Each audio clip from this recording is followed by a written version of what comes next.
Hello and welcome, one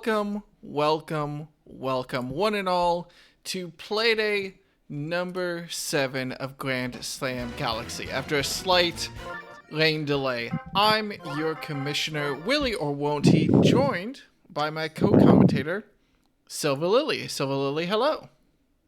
Hello, Willie. Hello. Welcome back. Welcome back. Alright, let's take a look at where we stand heading into the halfway point of Grand Slam Galaxy. Right now, the Flowers look like the team to beat, 5-1 with a plus 16 run differential, but despite being a win down, the Monsters at 4-2 hold that same positive 16 run differential with the Flowers. The Ron Eggs are in a close competitive third place right now with that 4-2 scoreline with a slightly lesser run differential. We have a middle of the pack race between the Infernos and the Monarchs, both of which are 3-3 with negative run differentials. Oddball of the standings right now, the Scrambled Eggs, who have had so many close one-run games, sit right now at 2-4, but still with a positive run differential.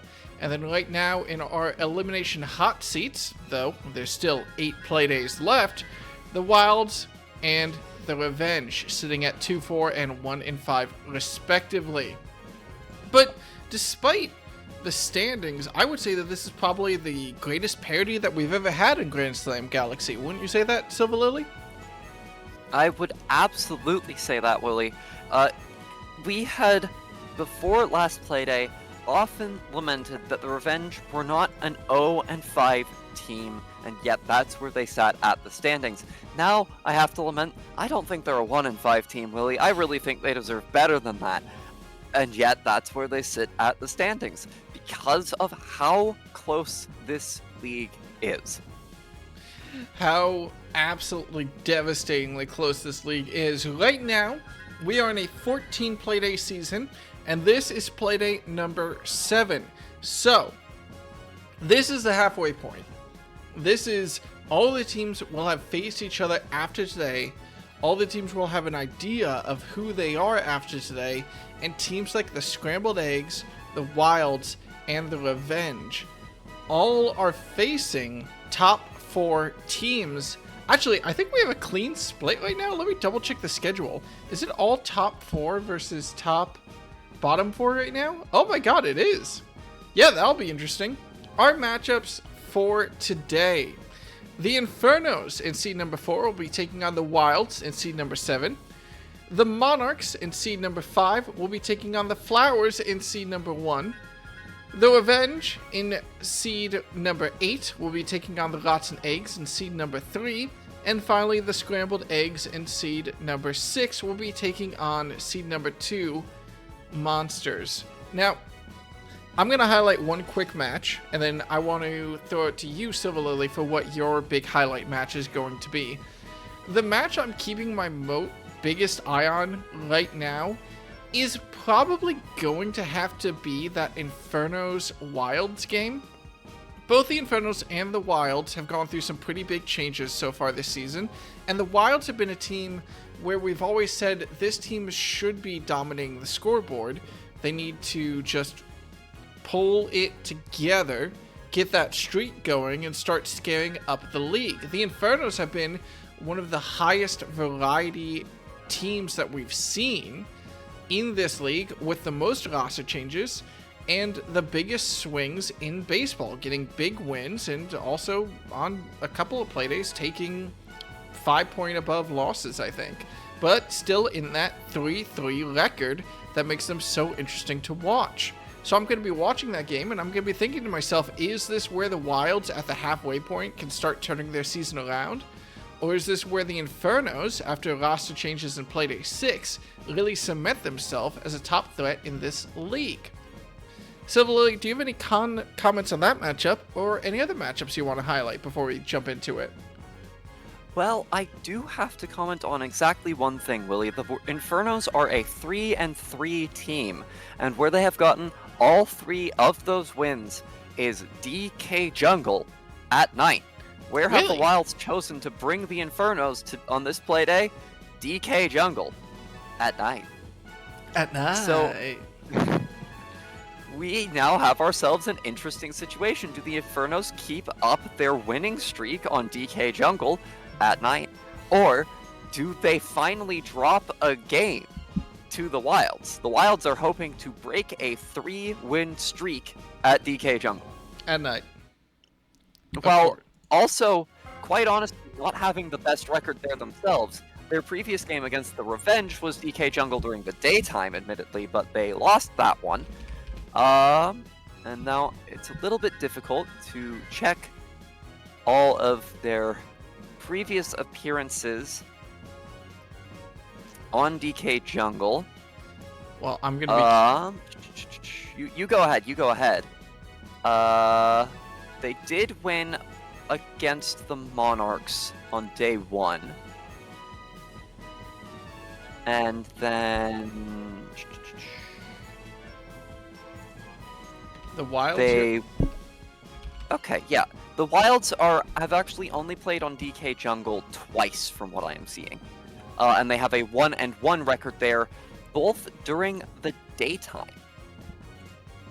We're gonna have to see if those earthquakes represent a little bit of extra disruption for them.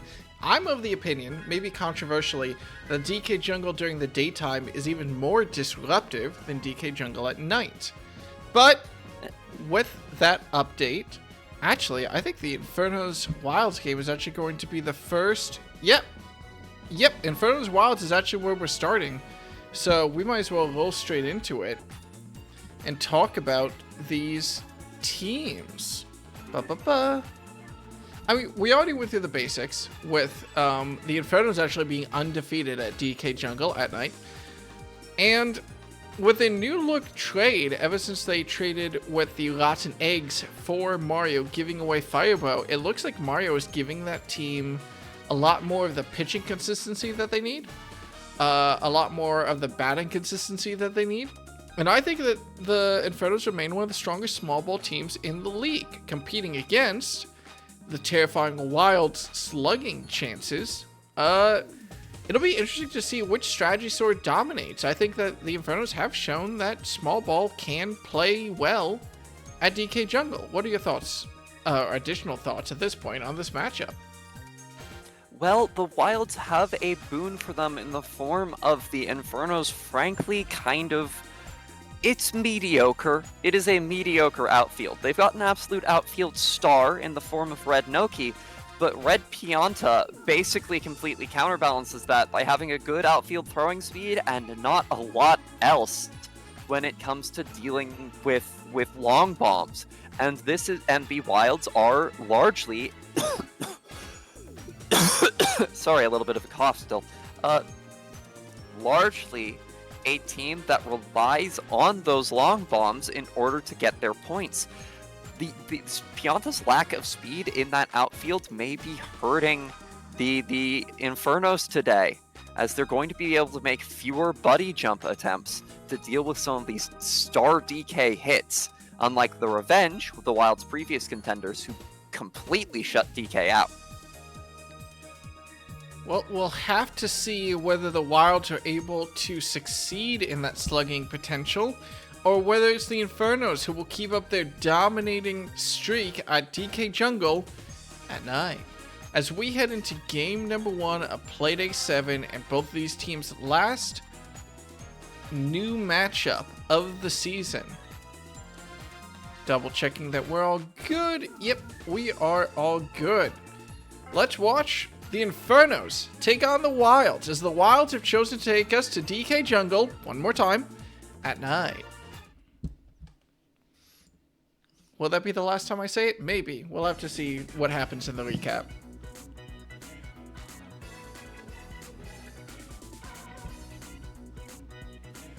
DK Jungle might be one of my favorite stadiums in terms of pure aesthetics. I do really like them. But, ooh, Shy Guy for the Infernos immediately with a great shot out to left field. With a good single. little bit of shell disruption won't mean much as Tiny Kong takes the hit, but Dixie Kong's got the ball. Barrel doesn't mean much either, and now Captain Dante put up a pretty good performance in the last game, but will start this game off with a double play, hitting it right over to second baseman Play Shy Guy. Well, we'll see what Mario is actually able to do against Reggie, who only just relatively recently started pitching, I believe, for the Wilds. But Mario's soft pop fly will be an easy catch by Dixie Kong in center field. And a little bit too much power on that, and that was just a slap. The star power might have juiced Mario up a little bit too much when it comes to batting. We'll see if his charge hits can maybe take a little bit better advantage of that. Tato now, first batter up for the Wilds, staring down Boo. I really do want to see, as Tato hits a nice single, how Boo is doing. He seems to have struggled as a pitcher in Season 2. Would you say that's fair, or would you say that he's doing alright? Because I worry about his stamina issues. I think Boo has definitely struggled a little bit. There have been other games where he held it down. He had an excellent performance against the Monsters in this last Playday, with some good extra defense to back it up, and striking out Funky Kong there, using a star pitch to throw off his swing. Boo is definitely looking to turn things around for his pitching season, and now has to face down Captain Donkey Kong. Is able to get contact that is right out to Red Noki, and that gets the Infernos past both the Wild's big sluggers, though you can't count out Baby DK, one of the only Wilds to have actually hit a home run against the Revenge. Well, with Baby DK getting a nice slap, the question for the Wilds is one that I raise a lot of times with these teams, is when your big sluggers are out, how much can you progress the rotation? It feels a little bit mean to say that when they definitely focus their big sluggers in that 1, 2, 3 section of the batting order. But with Reggie, run on first, run on second, a good slap for a pop will load the bases, and now it will be up to the Infernos. Can Boo, after a beautiful strikeout against Funky Kong, stop Boomerang Bro? It always comes back to Boomerang Bro. And it is the slap batters so far that have been able to find success for this Wild squad. Boomerang Bro gonna try and bring a couple of them home. Line drive, curves foul. This is a long ball, but with, once again, star power on that pitch, gets bad contact that sends it right out to Noki in center field. And the Wilds make progress through their order, but don't make progress on the scoreboard. Well, it's now up to the Infernos. Honestly, Strawberry, that would have been a beautiful hit, but there's a reason DK is a captain tier player snagging that ball out. It'll actually be Red Noki, who also, never mind, grounds out. I thought that was free, but we're seeing these Shy Guys really take control of that infield, being beautiful. Second baseman this season. Pay attention to the banging of the drums in the background. Will we see an earthquake disrupt the play? No. Waluigi will simply slap for a single. That is why one of the reasons former Captain Waluigi is still on this squad. The team believes in his small ball potential. Well, it's Dry Bones, actually. You know, a bit of a storyline emerging for these teams here. All these hits to the outfield so far have been straight to fielders. Slaps for the Infernos from both Shy Guy and Mario.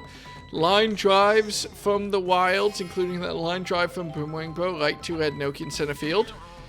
We're going to have to see which team is actually able to aim their hits properly first, as Gray Shy Guy hits it straight to Otis for out number 1 of the inning. I should say that Buddy got a good outfield hit. For the viewers who are unaware, Buddy is now the official nickname of the Red Shy Guy.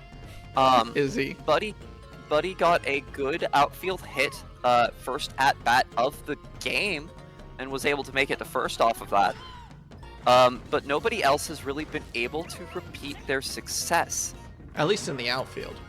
At least in the outfield. A lot of infield slaps have been making the progress. we now see another 2 on for the Wilds, and Tato up, first one to make base for the Wilds last inning.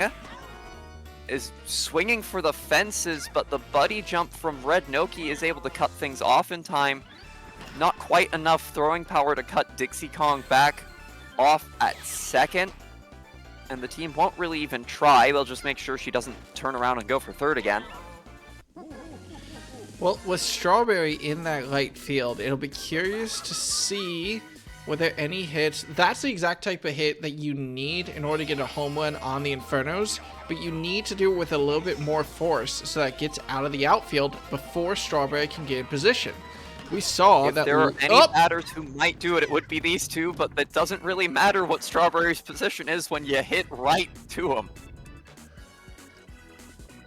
Fine enough attempt, but that's another line drive to an outfielder. Should we start keeping track? Should we start writing this down? It is a very easy out to end up making. Line drives tend to travel along paths that are good for outfielders. I don't think that banana was necessary, but it does absolutely secure Otis's trip to first place. And it's important to send a message. Oh, look at Boo! She wants to call it first place, but it'll just be first base. First stop on her Odyssey as she tries to make it back home. We will see if Buddy can be the one to bring her there. Well, Boo was inspired as Boo was actually able to plant that ball properly in the outfield, but quickly the Wild's defense turns the triple play off Boomerang Bro at shortstop, and that clears the bases and clears the inning. One of the occasional advantages to that slow Bro catch is that it gave the runners just enough rope to hang themselves, as the saying goes. They had plenty of time to try and make it to the next bases, and they were confident, and then suddenly Shy Guy was out, Buddy was out, and they had to run back, all the way back to second and first base. That wasn't going to happen before Boomerang Bro could turn the outs, and suddenly what looked like a good single, or at least advanced runners, was a triple play instead. That was probably one of the comfiest triple plays that we've seen in Grand Slam Galaxy, but DK's weak contact into the double play off Reggie's bat will end the offense for the Wilds as well, and we're through 3 innings without any scoring so far. You know what that means? That means these initial pitches are going to last, because when you feel like you've got the confidence of a full field behind you, it's a lot easier to stay on that mound for longer and longer in the game. I have to assume Reggie's maybe doing a little bit better than Boo is right now, because the Wilds have been able to find base more. While the Infernos are the more small ball oriented team, it's been the Wilds that have been having luck with it, as every single Infernos hit this inning has gone directly to their second baseman. And that one goes right to their first baseman. It's 3 up, 3 down for the Infernos. Slides DK off the plate a little bit, but that does not matter. This is a wild game from both these teams. We don't expect the defense. Okay, well, you shush.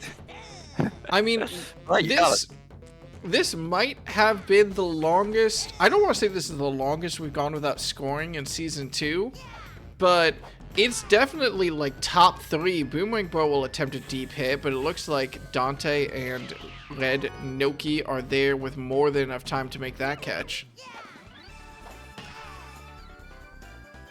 It's a good attempt, but, well, a ball that slow is never going to get out of the park for any competent defense. And it's Red Noki and Captain Dante who seal that out.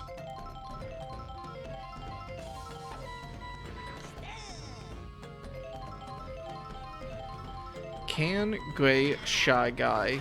No. Caught out by Otis, though, to Gray Shy Guy's credit, and we apparently have to say this on this broadcast, at least Otis had to dive for that one, so credit to the Shy Guy. Alright, I don't think it's funny anymore. Let me Which get back into commentate. You told me to shush and I muted myself.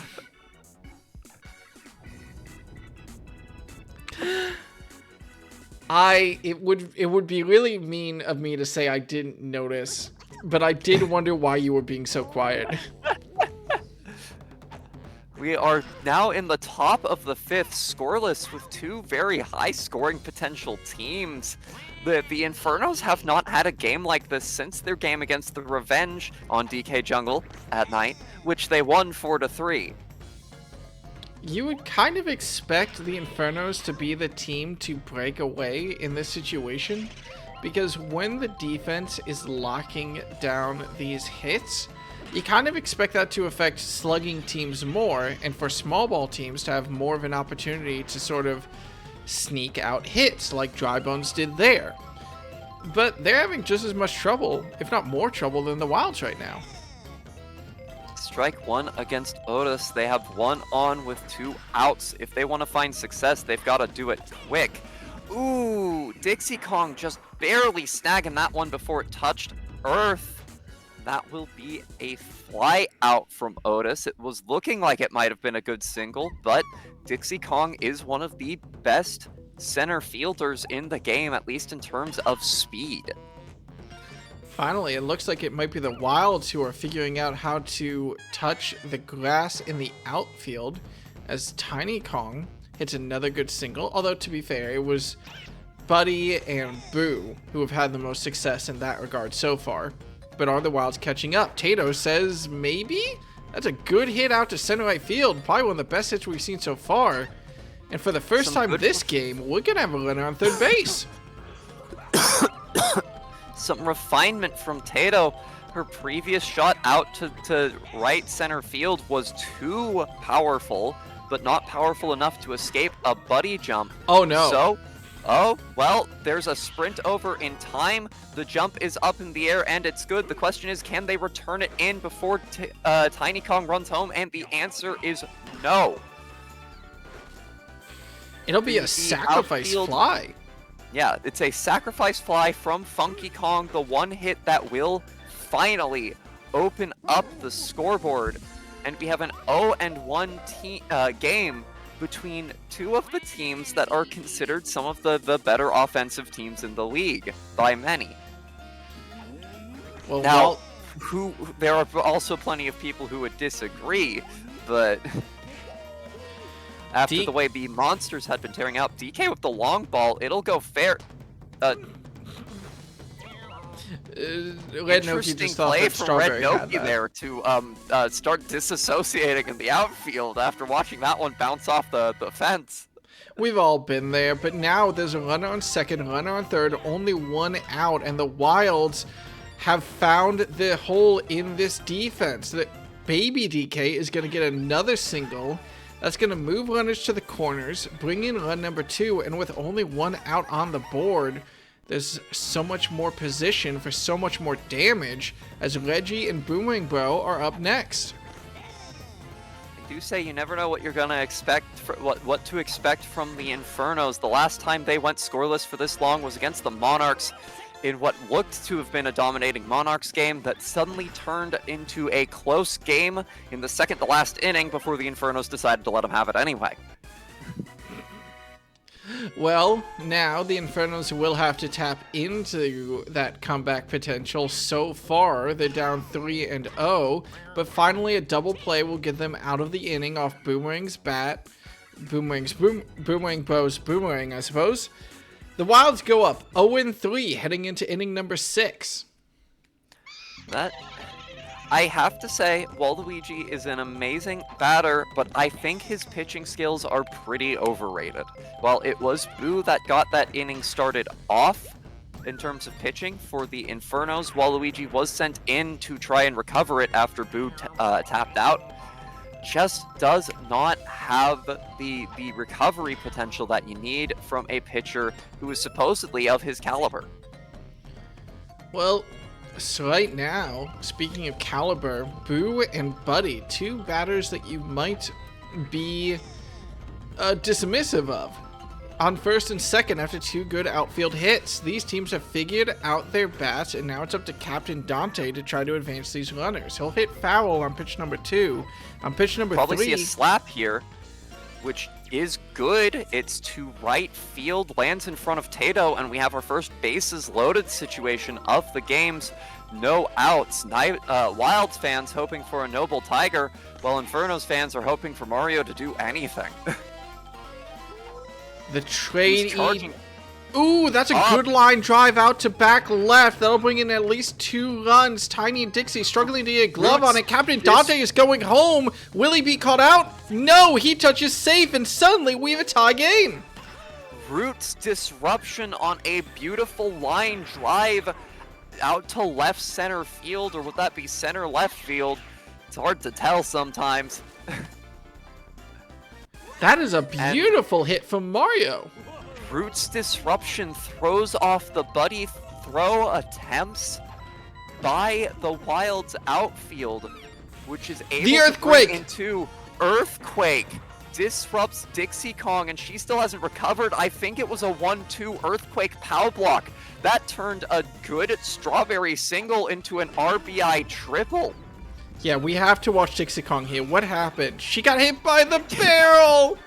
She got hit by the barrel and then just kind of gave up, and I can't blame her. Still, that now puts the Infernos in the lead, 4-3. Still no outs on this inning, so someone's going to have to be the first to make a mistake, or will Strawberry touch home plate? Boomerang Bro says no thank you, catching out Red Noki's attempt at a shot to center field, and now it's Waluigi up to bat. Strawberry realizes that Noki is probably going to get out there and turns around in time to avoid allowing that to be a double play.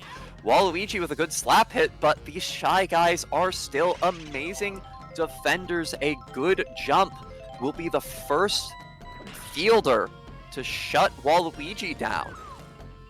But Strawberry will still get the opportunity to go home as another amazing slap batter. Some people consider a slugger, but the Infernos have really utilized Dry Bones as an amazing slapper.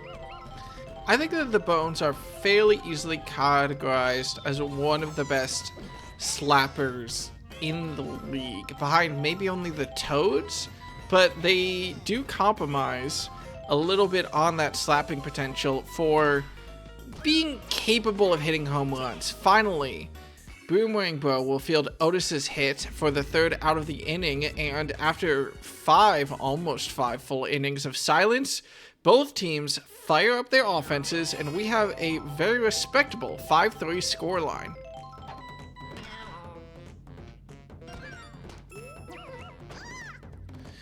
Shy Guy once again getting a slap up the center to get on base. It is now Dixie Kong and Tiny Kong that Waluigi will need to face down to try and shut this inning down.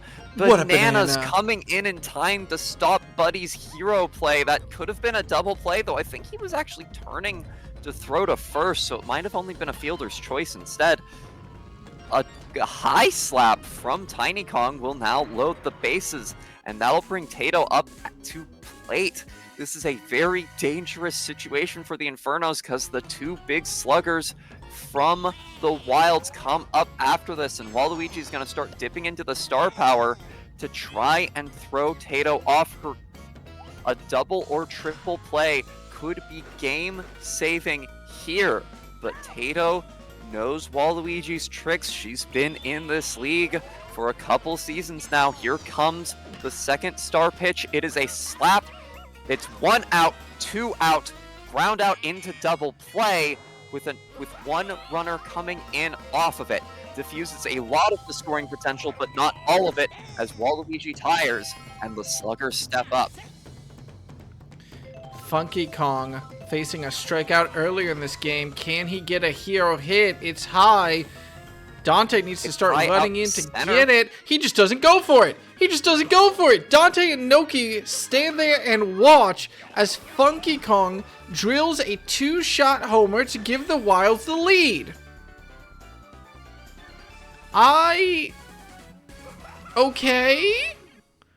Fieldings have been a bit weird this game, Willie. We've seen a number of fielders just stop trying. Well, in any case, it's now up to Transplant Mario, but DK aiming right where he needs to slip past Red Noki and Strawberry, gets a big home run of his own, and the Wilds will gain a 2-run lead now, continuing through the bottom of the 6th inning. Now 2 runs, I would say, is the magic number. You got to be above that in order to be considered truly safe. But again, it's a 2-out rally that the Wild's just so famous for. A big earthquake knocks out Red Noki. Baby DK heads all the way to 3rd off that. Once again, Red Noki off the recovery had plenty of time to start chasing that ball and probably would have gotten it faster than Strawberry would have. Or Strawberry did, but just stopped trying. The morale out on the field is low tonight for both teams. It doesn't take a lot to trip them up, and once they're tripped up, they give up. Big hit from Reggie out to center field. Oh, Dante and Noki just aren't there in time.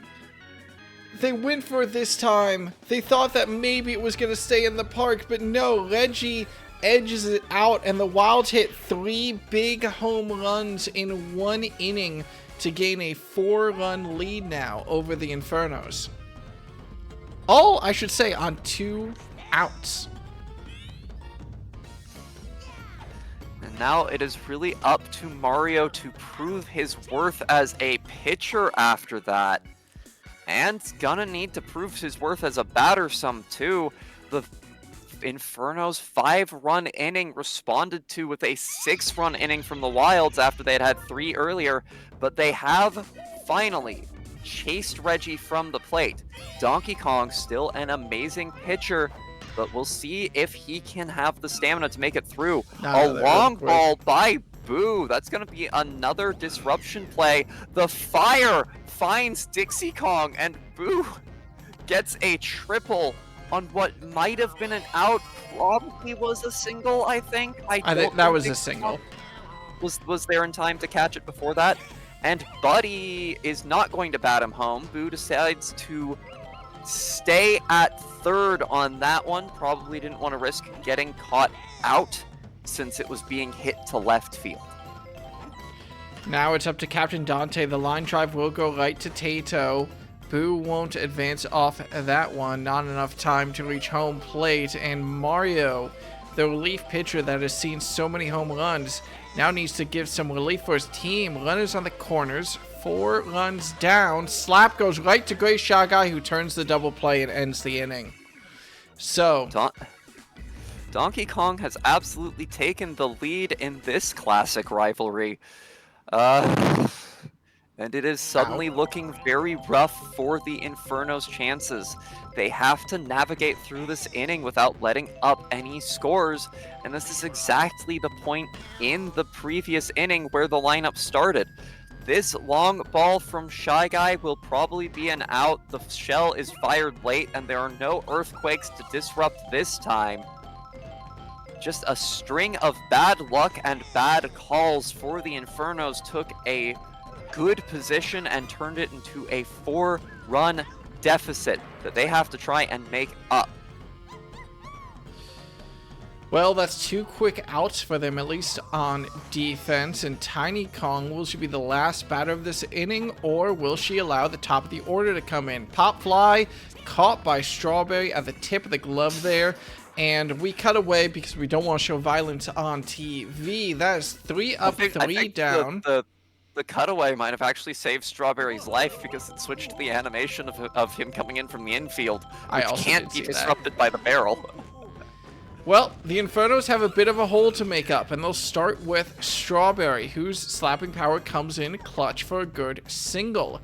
Red Noki has a lot more trouble reaching the base, especially against a pitcher like Donkey Kong. Weak contact? Yeah, that's a double play turned by Gray Shy Guy. With a little bit more speed from Strawberry, that might have been safe enough to at least advance the runner, but Strawberry is notably very slow. It'll be Waluigi with a good slap to get on first. So, good slap led into a double play. Good slap from Waluigi. Dry Bones. Well, can the man do? Especially against a pitcher like DK. We're going to find out as it's a Charge big up. charge. But it'll go foul. Going to foul away. Another charge up, sending it out towards center. Power block is not fired, but it will put 2 on base for Otis. She's had a little bit of luck batting today, not all of it, and is now up against the killer fastballs of Captain Donkey Kong. Can she find success? Oh, that's beautiful. A long line drive out to the roots. This has been good Power luck for them in block! the past. The power block disrupts. Dry Bones doesn't decide to go for home, but Waluigi is able to make it deficit cut down to 3. Runners on the corners, 2 outs. It was the Wilds who went on a big scoring spree with 2 outs up on the scoreboard. Now it's up to the Infernos. Can Boo continue a very good streak of slapping to the outfield? Yes, they can. That'll allow Dry Bones to touch home, cut the Wilds lead down to 2, and put runners for the Infernos on first and second. Is 2 outs the magic number for both these teams? Well, the Infernos seem to think so as Buddy steps up to the plate. Buddy is an amazing slap batter, but this time we'll slap it right to Gray Shy Guy. Still, they've gone from a 4-run deficit to a 2-run deficit. You like to talk about quotas, Willie. They just fulfilled theirs for the inning if they want to keep themselves in this game. If they want to surpass, they will have to score 3, and of course this all relies on them holding the Wilds scoreless as the Wilds loop back around to the very top of their lineup as Tato bats leadoff for this inning. Tato, Funky Kong, Donkey Kong. I think that the worst fear here is just Tato and Funky Kong getting on base. Funky Kong did hit a home run earlier, but I think we can describe that one as outfielder error. So now, as he's up against Mario, will he slap to get on base, or does the cool man want to go big? Charge-up indicates he wants to go big. Mario trying to throw him off, pitching a couple balls. Star Power Fireball to get him to strike swinging. Bad contact sends it over to infielder Otis at shortstop, which will be thrown right to first base for a base-clearing double play. Good contact batting. Donkey Kong now though. Only do 1 run of damage. The fielders are in place, but that is the Great Ape. With star power, those hits of his are nigh impossible to stop. And I think this was a little bit of Roots interference as well. They would have really rather tried for it when it was coming back down. But the edges of this field aren't what they appear to be when you've got that root system running through left field. It's now a 3-run deficit again for the Infernos. Well, 3-run lead for the Wilds. That is home run number 5 for the Wilds on DK Jungle. The Infernos, Mario desperately trying to crawl out of this situation with that being just the case. But both Baby DK and Reggie have gotten onto base with good slaps. Boomerang Bro has not successfully gotten on base so far this game, and will not successfully get on base this game. I don't know if Boomerang Bro has successfully gotten on base since being traded to the Wilds. Maybe once. Still though, the Wilds with a 3-run lead, and the Infernos in the top of the 9th, in a pretty decent spot of the batting order with Dante, Mario, and Strawberry back to back to back to try to find those 3 runs to keep them in this game. Donkey Kong going to start turning to the star pitches now and will get the first out off of it. The bananas do not come out fast enough or accurate enough to disrupt that easy out. Now once again facing down longtime rival Mario. Mario has not had the batting power, had a good line drive in an earlier inning, but has not had the batting success the team has been relying on. And when the Infernos need to turn it around, they instead go 3 up, 3 down with some of their strongest batters. So it'll take until Playday number 7 and their final opponent of the half, but the Infernos will fall short on DK Jungle, and it's the Wilds as both these teams go to a 3-4 score line, 3-4 record, who will take this win. And the Infernos can no longer rely on DK Jungle Knight to get them through any particular circumstance, though, Lily, I do also have to mention, the Infernos have never picked DK Jungle either. Oh no, they did once. Against the Monsters, that was their choice. Otherwise, they had always been taken here. This is the first time it has failed them. They're gonna have to turn to a different field for the future. Well, 25% success rate is not one that many teams would like to go against, but we'll see, as it's the Wild who start their resurgence. Let's talk about both these teams and where they stand in this season. Both of them, after this game, will be at a 3-4 record, though I believe that despite the win for the Wilds, giving them +3 to their run differential, yes, the Infernos will still be slightly ahead. The Infernos with a -7 run differential, the Wilds with a -11. So, this will be an interesting spot for both of them to be in coming out of this season. Coming out of this first half of the season. We've definitely seen potential from both these teams, I would say inarguably. We've definitely seen some chaotic plays from both of these teams, some interesting trades for both of them. Silver Lily, what do we highlight talking about both these teams and their journey through the first half of Season 2 coming into the second? I think both of these teams can be characterized by mismatched expectations. Like you always talked about the Wilds as a big slugging threat, but until this game, we just really had not seen it that much. And honestly, in this game, we shouldn't have seen it. They scored 6 runs off of 3 home runs in a single inning, but if the first home run had been a buddy catch, like was very accomplishable by the Inferno's outfield, they just decided not to go for it. If the first run had been a buddy catch, none of those runs happened at all. So while the Wilds have kind of reproved themselves as a slugging threat, they also haven't really gotten themselves together enough to say that they are consistently a slugging threat. Was that really by the virtue of their success, or was it by virtue of the Inferno's weird outfield decision? Similarly, the Infernos have always been counting on themselves as a small ball team that can have explosive innings. They got 1 explosive inning, but their persistent threat that they're meant to generate it consistently evaporates in most of their losses. They will have 1 or 2 big innings and then otherwise not show up on the scoreboard. And then they'll lose, 7-10, 6-4, doesn't really matter. They'll be a few runs behind when a few runs is what they have been trying to generate all game. Well, I think both of these teams can be strong contenders. But they gotta figure out who they are.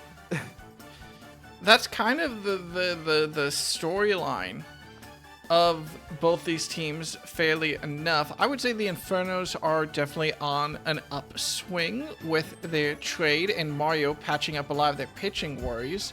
Now, I suppose the question is, when you're relying on that small ball, where can you go and who can you rely on to get those hits? I agree with you on that analysis.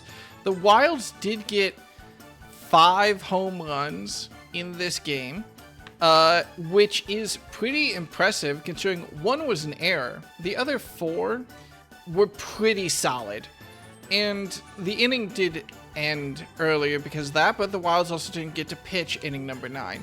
It'll be curious to see whether that home run potential solidifies on this team. We definitely have to give respect to Reggie for getting MVP honors despite Donkey Kong knocking home 2 solo bombs in that game, I believe. Was it 2 solo bombs?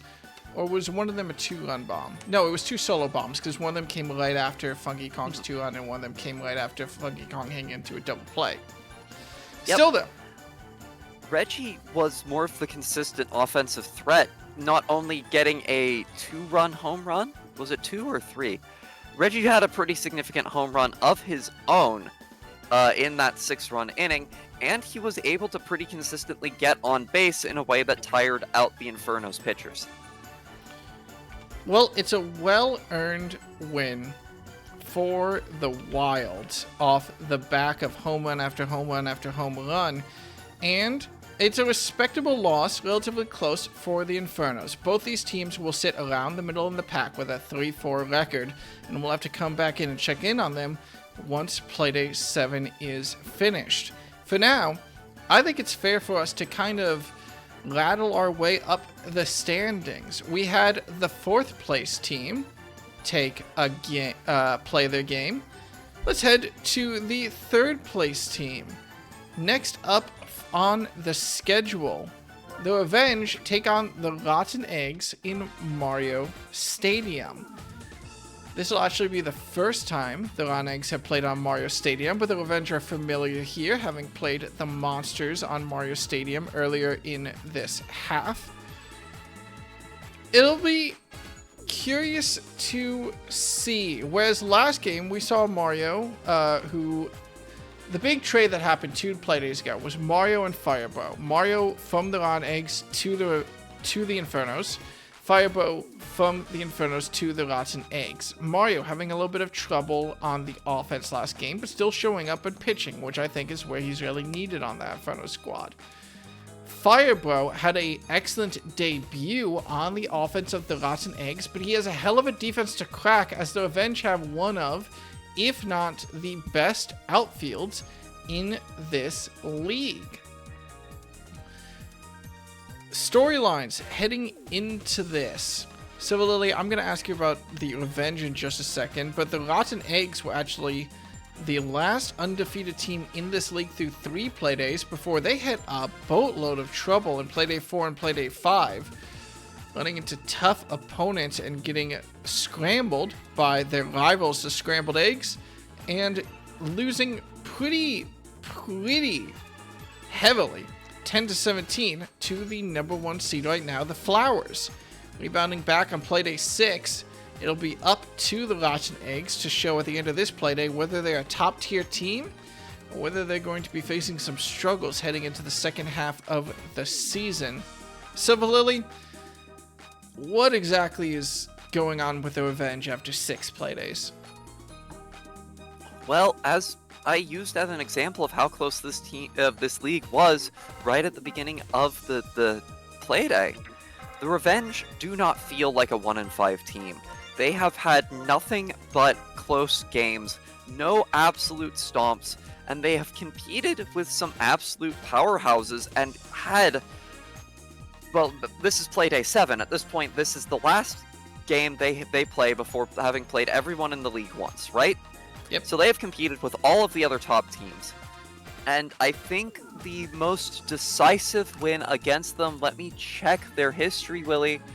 That was a 1-run game. That was a 2-run game against the current top team in the league, and I'm talking run differentials here. The Scrambled Eggs beat them 6-7. The Flowers beat them 6-4. The Infernos beat them 4-3. The Monarchs beat them 7-5. The Monsters beat them 12-15, and the Wilds lost to them. Wilds lost to them 5-2. They have never had a single game with a higher single game deficit, run deficit, than 3.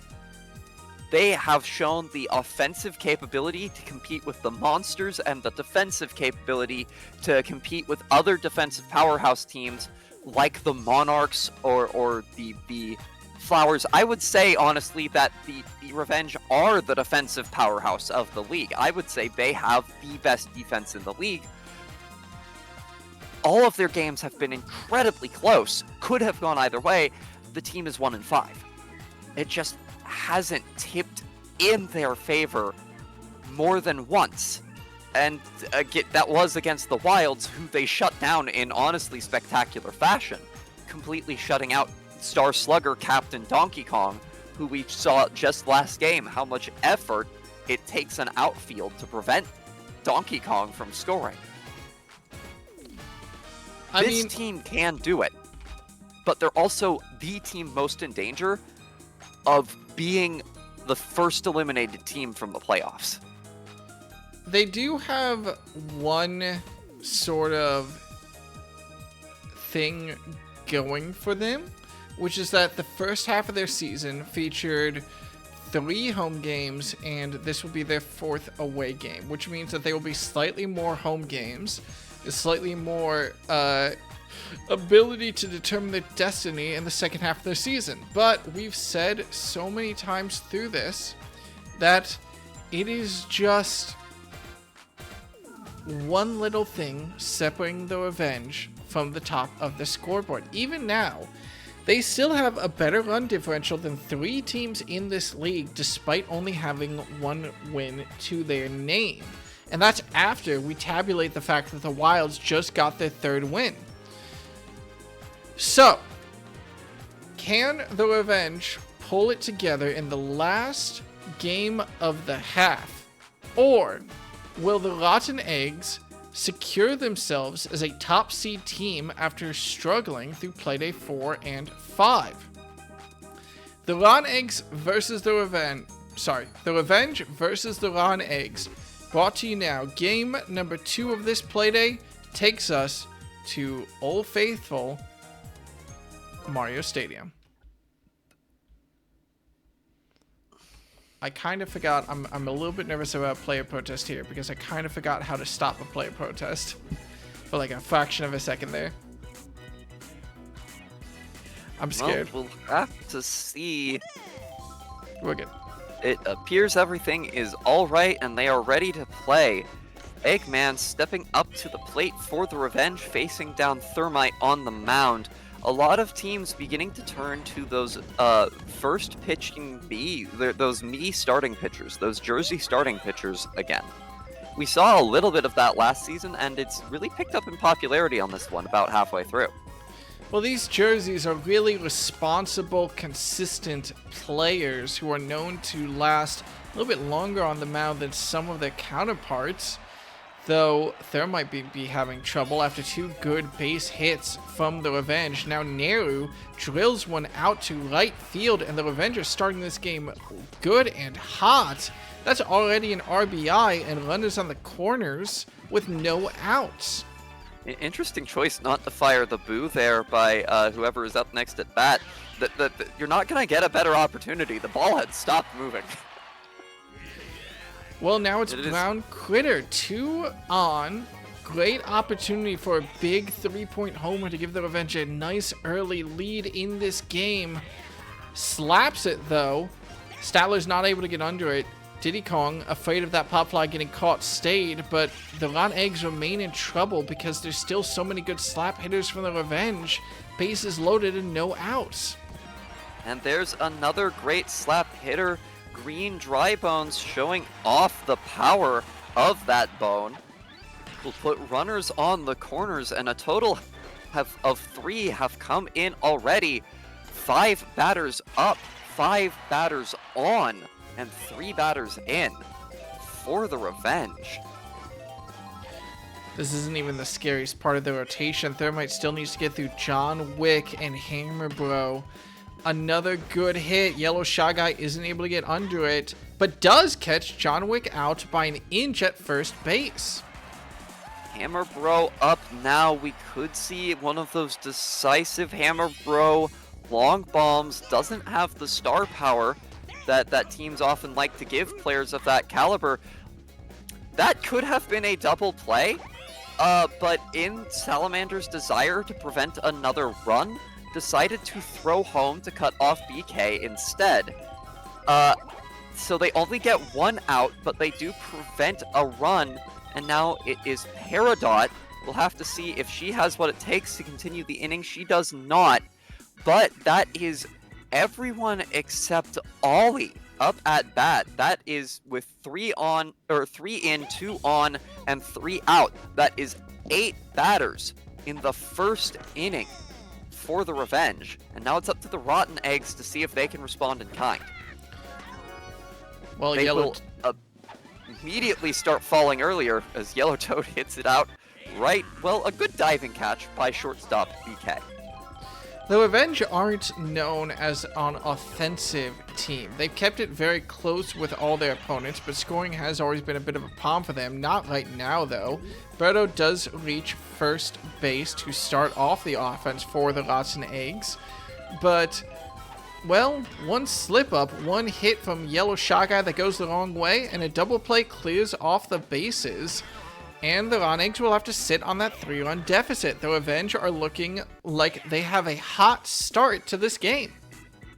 And to the Revenge's credit, this is not just a wild turnaround. This is the result of very intentional roster changes by the coach and the team. For one, you will no longer see Monty Mole on the team. Monty Mole was considered a very solid defender, but consistently when he came up at bat, he just did not get much done. Eggman has taken his place on the mound, and thus generally when it comes time to move to the outfield, Berto, able to secure that ball there, is good enough to get the out at first, but it does give Ollie time to run all the way to third.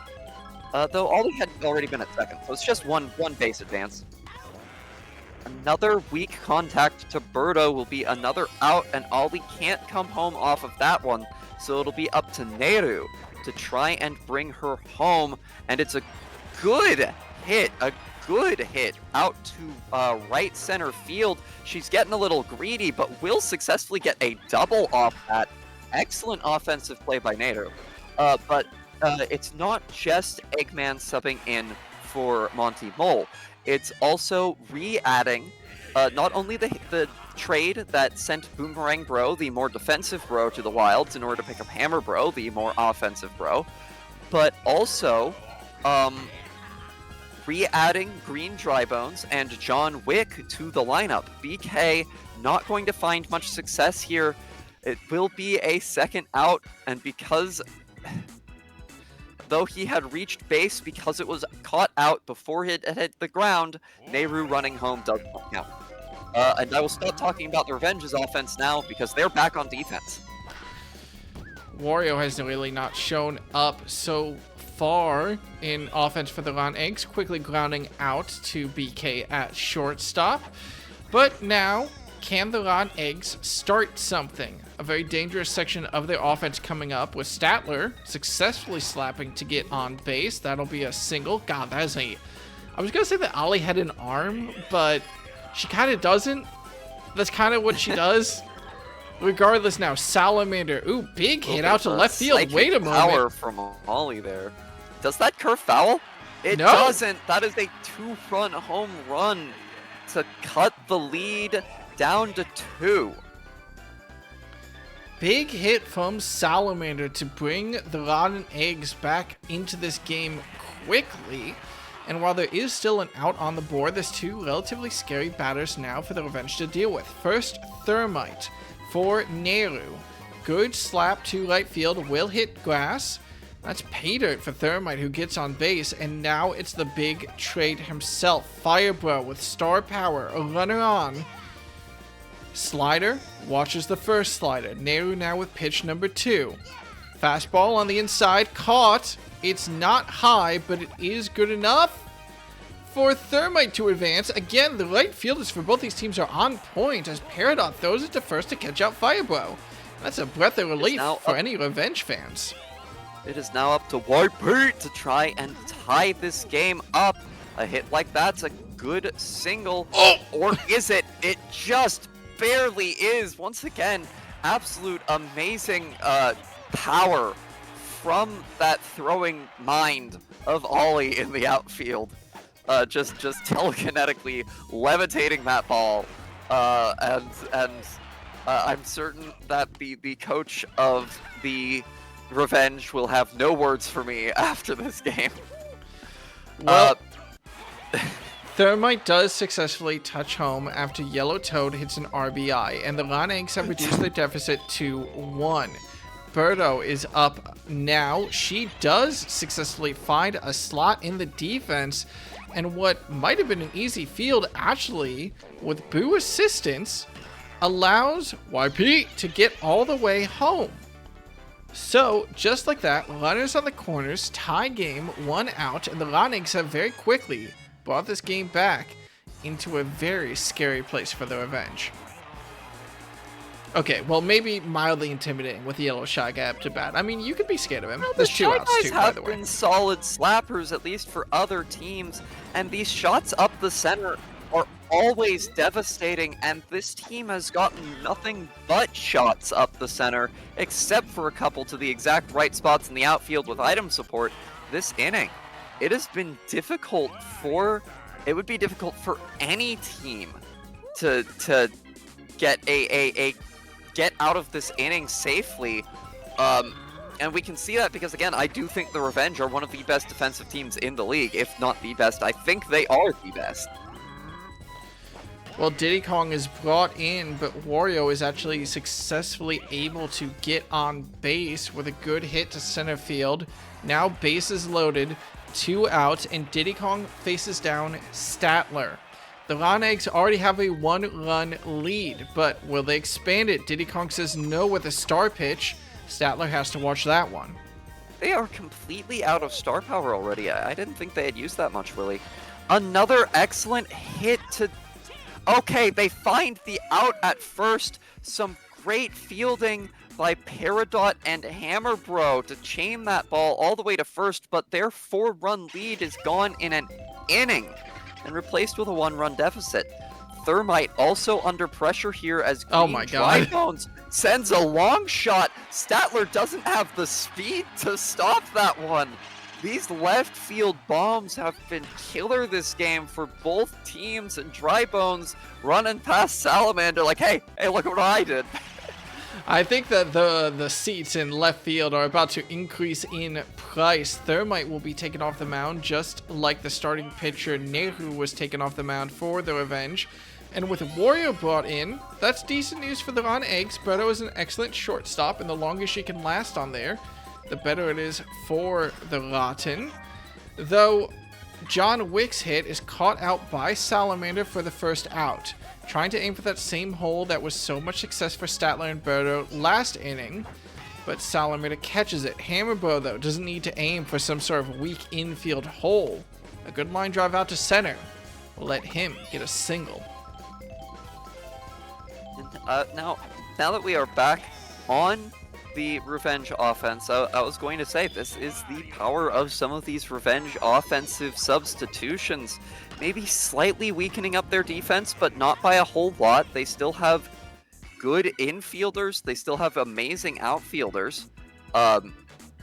Again, top of the league caliber, but they also just have a bit more oomph behind their bats now. It so far has been enough to keep up with the Rotten Eggs in this game. Previously, they had a lot of luck against them, but just one good inning can sometimes be all it takes in this game. Did you also think for just a moment that they were going to let that ball go out? I was just really a moment. scared. Like Ollie was not getting the speed boost you normally expect until like right at the end there. Yo, did he just walk up and buddy jump to catch that home run? Sorry, she, of course, but a good play from Ollie to assert dominance. I don't even remember the original clip. Like you just. It's a melee clip. Yo, did he just walk up and down smash? Oh god, yeah. No, I remember that now. Firebro stepping up to the plate. Is this Firebro's first at bat, or is this Firebro's second? The second one. The first does one actually charge it up. The Rotten Eggs fans probably holding their breath on that one, because the difference between a Firebro home run or being on base and a Firebro instant and easy out is whether or not Firebro decided to go for a slap or not. It doesn't end up mattering as while Yellow Pianta YP finds the Diddy Kong star pitch curveball. It'll be bad contact. Hammer Bro is able to reel it in and turn it over to first for the out, for not just the out, but the double play. So Ollie, who in my opinion is the stronger of the outfield batters now, batter number 9 in this lineup for Revenge, will face down Wario. Successful slap hit. Firebro misses it on the jump. And that'll be Ollie getting a single to start off this inning for the Revenge. I do also Wario want to burned. note, Go ahead. we've got Firebro and Hammerbo both in the second base slot. Hammerbo had a choice as to who to throw out last inning, but chose to throw out Firebro at first. And I'm kind of going to be watching these players now as Birdo does suction in a slap to get a double play to clear the bases. Diddy Kong now up. This is only the top of the 4th, by the way. It feels like we've had a full game and we're still not even halfway done. Wario reaching deep into the star power for this one didn't help him a lot against Ollie. Really doesn't make much of a difference against Diddy Kong either. Diddy Kong made the right guess, but didn't have great contact. Hear me out. Great mind from Diddy Kong, though. Yellow Toad. YT knocks it out of the park in right field. I'm trying to praise Diddy Kong. YT, you can't do this to me. Okay. That's not Mario even his... Stadium is the least disruptive field in the game for defense. It has literally 0 hazards. And yet, I feel like I see more home runs on this stadium than any other except for Wario City. This is a deceptively small stadium in all its dimensions. Birdo will get thrown out as BK makes the catch. I have got to get these players' nicknames. It angers me. You do not understand how much it angers me that we've gone through 7 Playdays and the Ron Eggs players do not have names yet. It infuriates me. I want to burn down this league. I feel like we're playing at Minute Maid Stadium. Is that a complex joke that I don't get? Which team plays there? God, isn't it the Astros? Or I don't remember. It's known for being a slugging park. Well, it's known for being a home run park. I double-checked all the rosters, and Cal Riley is not on either of these teams. So while the Ronix have a 1-run lead right now, Statler does hit a good single to actually load the bases. I heard that, and I'm not going to let that go. Diddy Kong is taken out in only inning number 4 and put into the outfield. Uh-oh. That means that there's no synergy now in right field. Outfield synergy is maintained. Oh, really? Outfield synergy is perfectly maintained. I forgot that Diddy Kong has synergy with Peridot now. Okay, I'm going to double check this. Oh no! Diddy Kong does not have synergy with Peridot. I was thinking, yeah. Oh my god. Possibly a very bad. Oh my god! I was expecting a home run. I was waiting for that to just like tip itself over the wall. I almost expected it to bounce up. And then a bad follow-up hit by BK. BK has not been the offensive threat that the Revenge have wanted this game. It is now up to Green Drybones and John Wick to try and turn this around. Green Drybones going for another big charge hit. Do they make it? Nope. Nope, that's a home run. That's another home run to one of the sides of the field. The dimensions of this field, and you wonder why the Infernos have it banned every single game for the rest of the season. I will tell you all right now, in the audience watching, the Infernos have made at least one of their bans in advance for every single one of their away games. The way these games function is that the away team is able to ban 2 stadiums, and then the home team picks from what remains.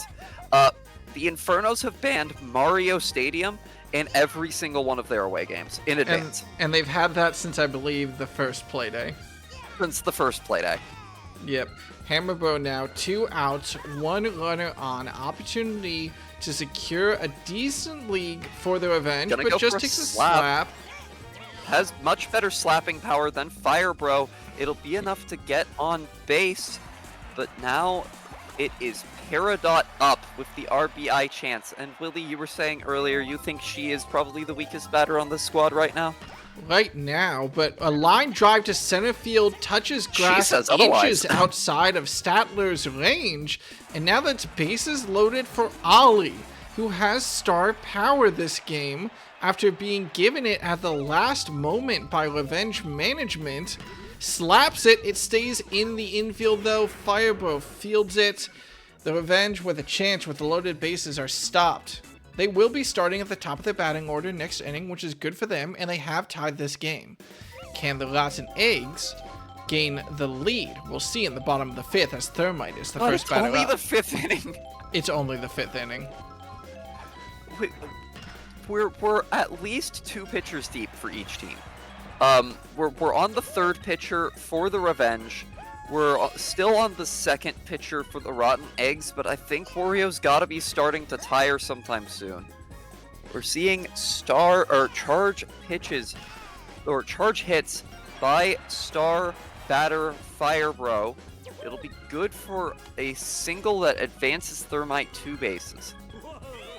So now, YP, runners on the corners, no out, slap, lands softly in the slot in center right.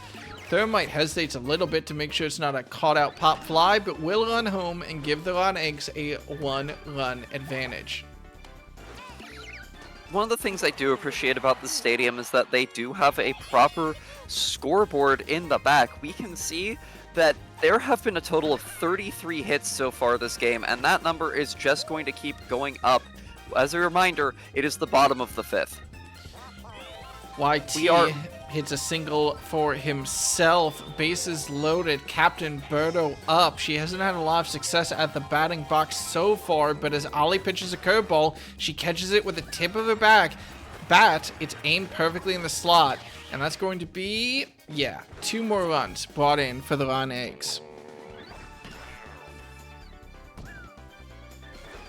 It's a scary moment now for the Revenge, as this inning isn't over and you've already gone down to the biggest deficit that you've had so far this game.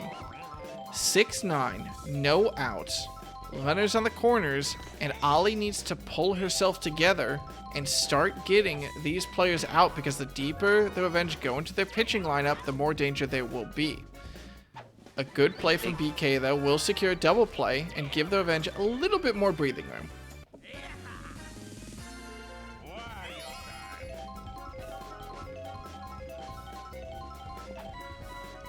They have got to get one more out to get themselves out of this inning, and then they have to try and make up some of the difference in this offense. They've shown the ability to do so pretty consistently. It's just that the Rotten Eggs have always been able to find those gaps in their fielding.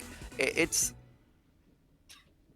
been an unfortunate game. Like, honestly, the Rotten Eggs have just gotten some really good and honestly quite lucky hits. Excellent ball placement pretty consistently by them, fully to their credit. I did just call them lucky, but they've also just been getting more hits in general. Well, Eggman looking to make that up. Yeah. Rotten Eggs have 4 additional hits. Well, they had 5 additional hits coming out of even time at the top of the inning.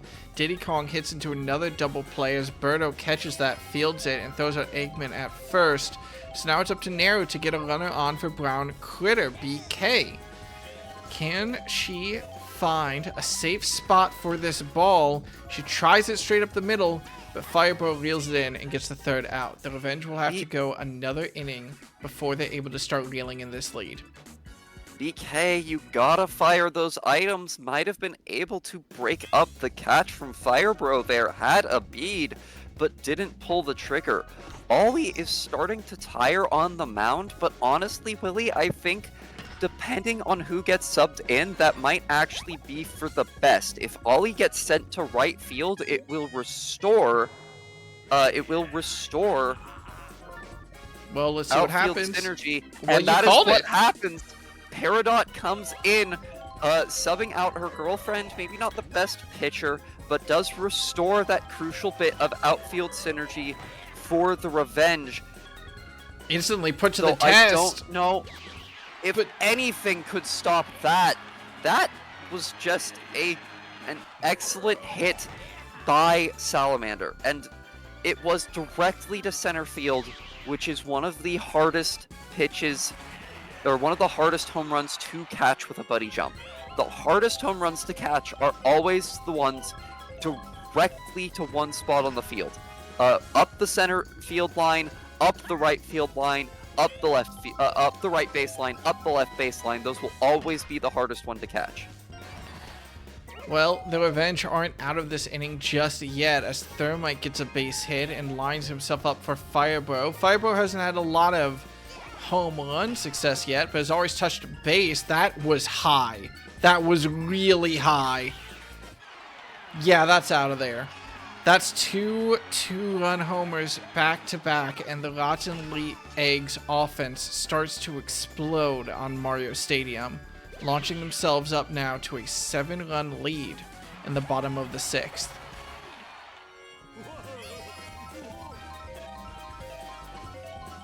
And that might spell the end of this attempt for the Revenge. Still 4 innings left for them. Oh, no, sorry, 3 innings left for them to play.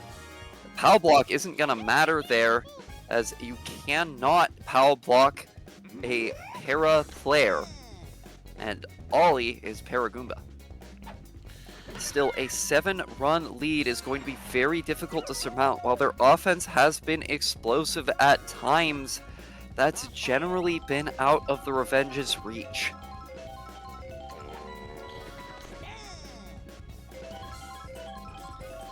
Birdo now facing down Peridot. Contact is made, but it'll go foul past the first baseline. A little bit of luck for the Revenge, as that boot could have been a devastating item for use.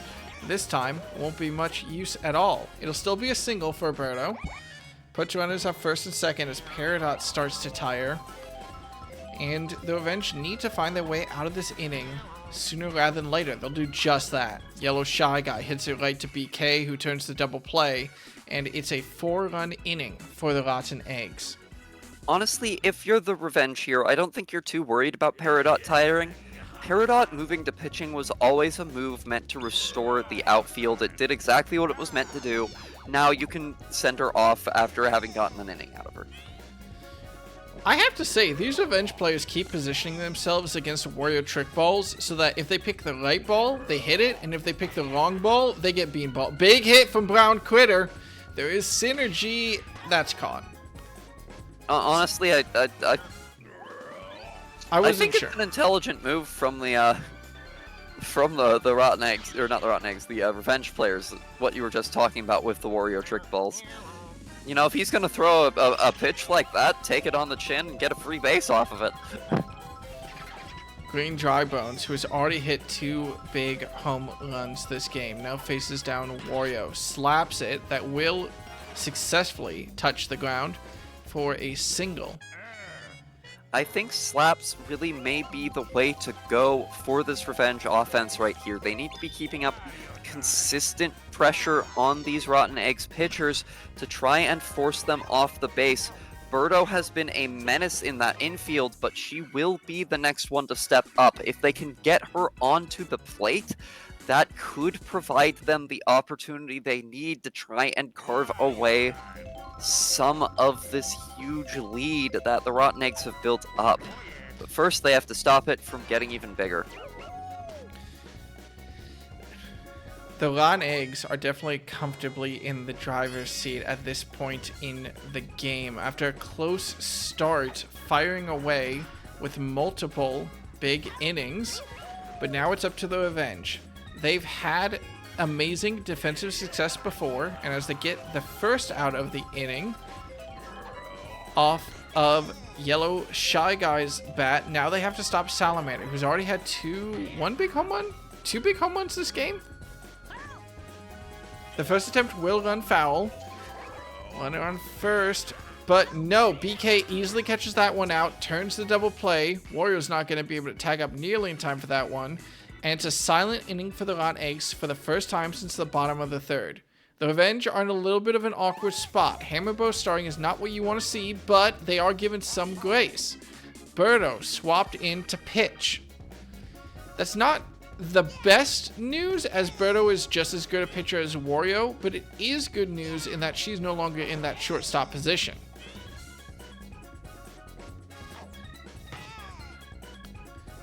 Hammerbow slaps it. That will be a safe single for Hammerbow. Now hits the awkward part. If the Revenge can navigate past Peridot and Ollie and get them on base, this could be a very high-scoring inning. But can Peridot get on base? Peridot strikes looking and strikes swinging. Last chance here to make something happen. It's a weak slap, but Fire Bro screws up, doesn't even throw the fireball. Watch that. That's great news for the Revenge. Can Ollie capitalize on it? Runner on first, runner on second, no outs. If she can just get on base here, slaps it. It's a slap out to center. Statler will field it. Hammerbro threatened to run home there, which is why the infield responded the way it did. Bases are now loaded for Eggman. It's a bit of a weak slap. That's 1 out, 2 out. Hammerbro runs home off of that ground out in the double play. Diddy Kong hasn't had a lot of success either. He's hit to that shortstop position so many times now, but Birdo was there both times. Can he navigate past Wario? A lot of that pressure has been diffused, and honestly, Diddy needed to reach for the star power there. I say that so often, but these captain tier players rarely put that star power oomph into their batting, and they would do way better with it if they did that instead of throwing it all into their shitty star pitches. And I'll say it. Most of these captains have shitty star pitches. Wario and Waluigi are the worst defenders. They have the worst star pitches in the game, and they put all of their gas into it. Damn. Okay. I don't have it. I mean, I don't disagree with about you. This because I'm the commentator. Okay, not to you know, not to backseat quarterback here, but to Monday night quarterback, but it's consistent where you have some pitchers that have some pretty good star pitchers, and it's understandable whenever they use them. This is just how I'm expecting the game to go at this point. The other thing people need to stop pretending is that Mario Stadium is a park that favors the defense. It doesn't directly disrupt the defense, but it has some of the worst dimensions for stopping home runs. Mr. Wick now brought in to try to close this game.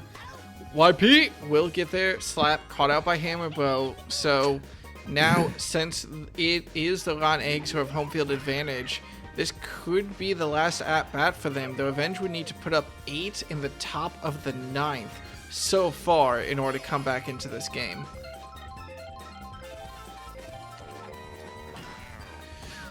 Weird bounce from Birdo. BK makes the call to just take the out at first because he's not sure if he's going to be able to tag up with that bomb. Fair play to him. Yellow Shy Guy does attempt a star hit, but Nero catches it out, so the Ron Eggs get one last Firebro 2-shot home run. And it's the Revenge. They need 8 runs. They need more runs than they've scored in the rest of this game in order to come back in this one. Sorry for my kind of spontaneous soapboxing there. I've had strong feelings about this for a while. I want to see more star hits, because I feel like so many captains have great star hits and just mediocre star pitches. But every team loves to pour all of their star power into those pitches, even when they're working with a Wario trick ball. Critter? No. That's gonna be caught. Yeah. Not able to replicate Salamander's success. It is too slow in its trip to the outfield.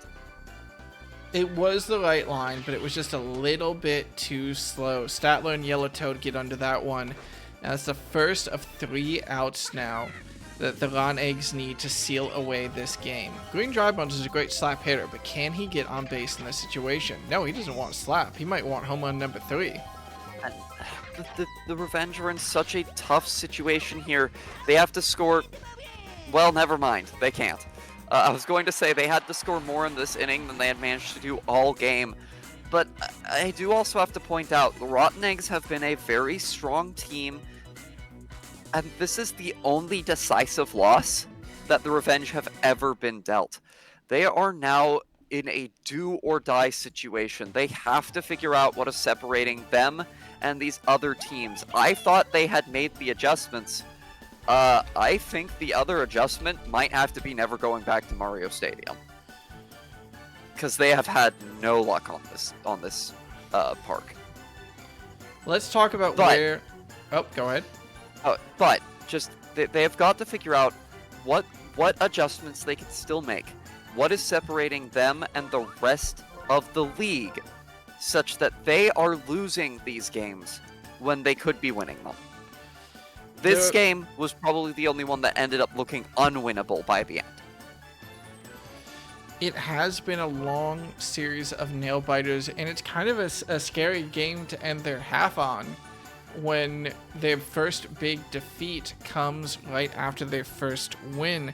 The Revenge will fall to a 1-6 scoreline and be dealt the first major blow to their run differential so far this season. This is still a very good team that they're putting together, but how do they pull it together? What knots do they have to pull on? They're doing the experimentation, and I believe that there's still a lot of life left in this roster. They will at this point sit 2 wins down below the other teams when it comes to the scoreboard for the first time so far. Actually, no, not quite. The Scrambled Eggs, if they lose their game, the Revenge will still only be 1 win behind them. And they're still only 2 wins behind other middle-of-the-pack teams with 3 wins. So it's not like a big gap separates the Revenge. One good hot streak, and they're right back up to the middle of the scoreboard. But we've been saying that for 7 Playdays now. Where does this Revenge roster sit? Well, it kind of feels like we're going to have to see the rest of the Playdays in order to find out. I think we are, and I think I know one adjustment that will be coming down the pipeline for them, but I'll let them reveal that themselves next Playday. The Rotten Eggs, meanwhile, just to secure their storyline for the first half of the season, after being the only team to go 3-0, they suffered 2 big losses back-to-back on the Disruptors, trying on Peach's Ice Garden and then Luigi's Mansion. The Scrambled Eggs and the Flowers just annihilated them. And it should be said, that third Playday game against the Monsters was an absolute nail-biter, where I think Yoshi Park helped pick the Rotten Eggs as the winner as much as anything else. So it was a rough middle of the half for them, but they pulled it together after one big trade, trading away Mario and taking Fireball onto the team. And they've scored 15 runs. Actually, their last 2 games were both 15-7 scorelines. Getting 15-7 scorelines first over the Monarchs on Daisy Cruiser and then over the Revenge on Mario Stadium. Both defensive teams that the Rotten Eggs have managed to score 15 points on. So, we'll have to see whether or not they are able to assert themselves as a top of the scoreboard team or not. That might very well depend on how our next 2 games go with the Monsters and the Flowers. So, Lily, closing thoughts on either of these teams before we head into the next game? I think I've said all I have to say on the matter, Willie. Well, the Revenge 1-6 through the first half, the Rotten Eggs 5-2. We're going to see now where both these teams sit after our next game. We went the 4th seed, the Infernos. The 3rd seed, the Rotten Eggs. Now our 2nd seed, the Monsters, with home field advantage, will be taking on the Scrambled Eggs at Wario City at night. I'm going to throw you to talk about this new look Scrambled Eggs squad in just a second, Silver Lily, but first, we got to point out that the Monsters have been running roughshod on Wario City whenever they've been given the opportunity, and more often than not, they haven't exactly been given the opportunity when they have home field advantage. The last time they went there, Playday 4, they won against the Wilds 14-17. Before that, that can't be right. Oh yeah, no, Playday 1. They faced against the Flowers. Right now, the top team in the league, where they dismantled the Flowers 22-9. So both times they've been to Warrior City, they've scored big. They've won both games, but can they keep that streak up against a scary-looking Scrambled Eggs shakeup? Silver Lily, what is happening with this team? I'm not... That is a shakeup. I'm just now processing that for the first time myself. I see that they have gone back to a double me outfield. That's the first thing I see. I see a double me outfield. Now, those were respect the return of Bouncer. Yeah. Very popular during the first season. We ended up seeing a number of double me outfields. They've kind of fallen out of favor in this season. But I will also point out that all 3 of these Miis are returning from the rookies. It is very, very interesting to see just how many rookies alumni that the Scrambled Eggs have managed to pick up at this point. But they have left star power on Yellow Yoshi, who is in the outfield still, and moved it off of King Boo, but then moved King Boo to the pitcher's mound. They're making some interesting adjustments here. And I'm not certain how to react, Willie. I will say, you mentioned that the Monsters have been running roughshod over Wario City every time they've been allowed to come here, even against other slugging teams.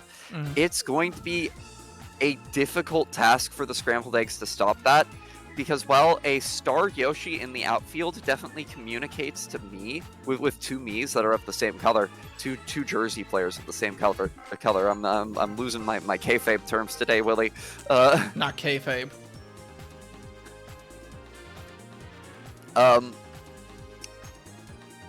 While that speaks to me of an effort to try and shut down any home runs, we've seen that a star outfielder like Ollie, who already had that sort of existing speed, and other amazing outfielders, wasn't able to make that happen on a stadium with the slightly better dimensions for stopping long bombs than Wario City. So I don't know if that adjustment's going to be enough to save them here going into today's game. I think those may have just been adjustments planned for the future overall, rather than a specific anti-monsters setup. But letting Wario City through, I think it's going to be rough on them. They do have slugging potential of their own. PD Piranha, absolutely one of the best. Absolutely one of the best. Has never needed star power to do it. King Boo was their big slugger, but King Boo doesn't have star power anymore. Yeah, King Boo and Wiggler without star power as well both have the opportunities to do it. They just don't quite pack the same sheer power that the Monsters do. But we'll have to see. We'll have to see. We have been surprised before. The Scrambled Eggs are definitely in a dangerous position as the Monsters look to assert themselves firmly back at the top of the leaderboard after a little bit of a shaky Playday number 6. And where do they go? They go to the stomping grounds. It's Scrambled Eggs versus Monsters on Wario City at night. Look, if the Scrambled Eggs can go back to winning or losing a game by 1 run against the Monsters on Wario City, good on them. PD Piranha first up to bat. I mean, it could be a statement of intent if he immediately starts with a big dinger. This no could be a paratrooper buddy jump. It won't be caught. PD Piranha is telling us on the, honestly, that's not a statement to the Monsters, that's a statement to us here on in the caster's booth, that The scrambled eggs intend to keep up on Wario City. How the hell did Petey Piranha hear me? He doesn't have ears. Regardless, Blooper up vibrations. next. A great arrow shot. Oh my Combined goodness, with a Wario little City bit of pulling disruption. Blooper's going for overtime. third. Give Blooper a chance to go to third on that. Jesus Christ. Okay. Well, that's a home run from Petey Piranha to start. A triple from Blooper. All we need is a double from Wiggler to really wrap this up. But no, Blooper's running home. Blooper's caught out. Can he Blooper is safely caught touch up? out. No. Does not safely touch up the third. An excellent triple taken away by a little bit of bad base running decisions. King Boo now could have been the one to bat Blooper home. Instead, gonna try and advance Wiggler while getting on base himself, or maybe put one over the wall. No, that ball will stay It in will the be infield neither. and just lead to a double play.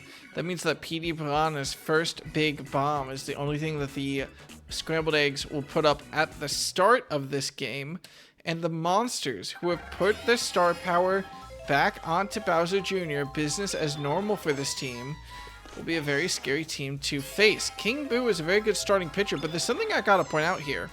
King Boo, excellent starting pitcher. Not a lot of stamina, not a lot of gas in the tank. So after he comes up, and after Yoshi comes up, I'm going to be looking very closely at who the Scrambled Eggs bring to pitch in as pitcher number 3. I'm assuming that we get there, as the Monsters will probably run offensive roughshod later in this game. Goomba grounded out. Koopa gets a single. And a single is a good place to start for the Monsters. They are a big fan of the classic plan. Get a couple people on base and put one over the fences.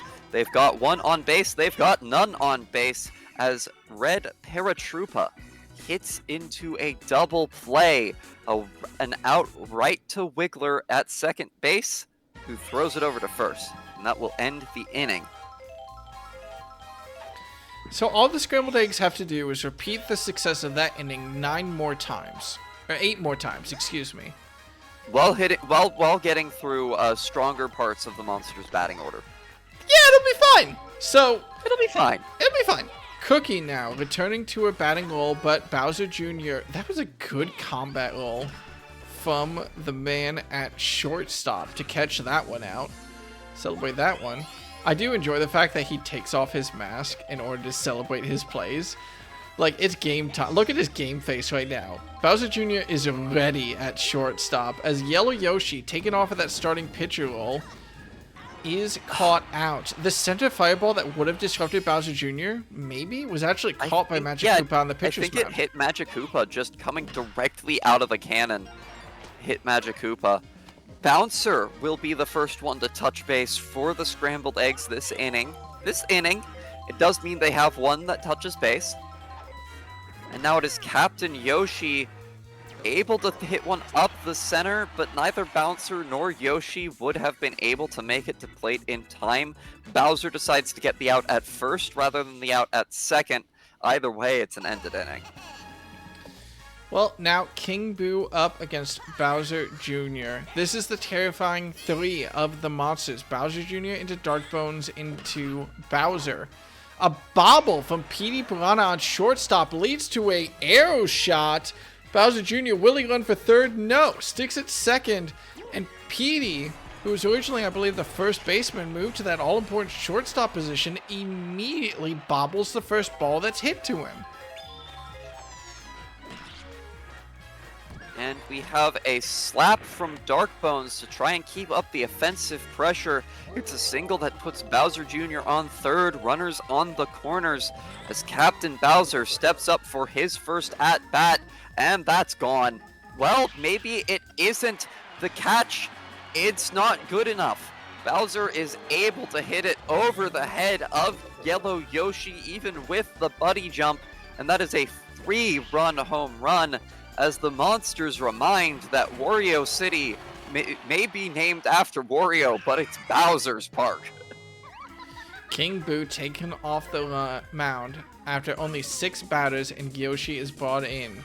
And you got to start being nervous about the Scrambled Eggs pitching rotation. We'll see what plan Yoshi has for his team later in this game, as, let's be honest, we don't expect Yoshi to pitch a full game.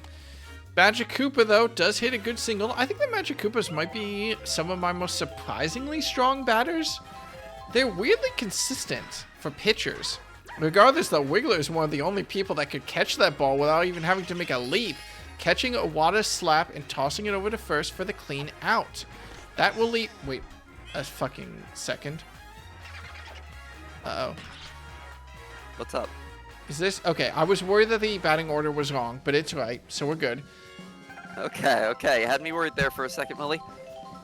It's fine. Blue Drybones does get first while I'm double-checking the stat record. And it's Goomba now. Not a lot of success on the first at-bat, not a lot of success on the second. As maybe Blue Drybones absorbs the fire for Wiggler. Maybe not. Regardless, ground out will end the inning. And right now, the only runs in this game are brought in from home runs from both teams' sluggers. There's only runs this game, excuse me.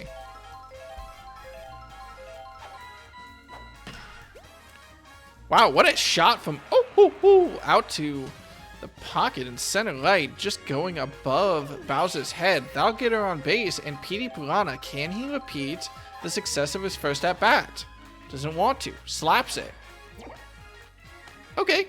I mean, this is still a run on first and a run on second for the Scrambled Eggs. Honestly, like maybe you're a little disappointed as a Scrambled Eggs fan because you always want to see Petey Piranha just blast one over the wall. If Blooper But can get on base, it's still a runner on base to threaten Magic Koopa with. Blooper had some amazing luck in the first inning, and I guess there's some luck in that one in that it stopped Bowser. But that's kind of been Blooper's story so far this game. Getting on in fantastic fashion, but also really not quite doing what the team maybe wants him to.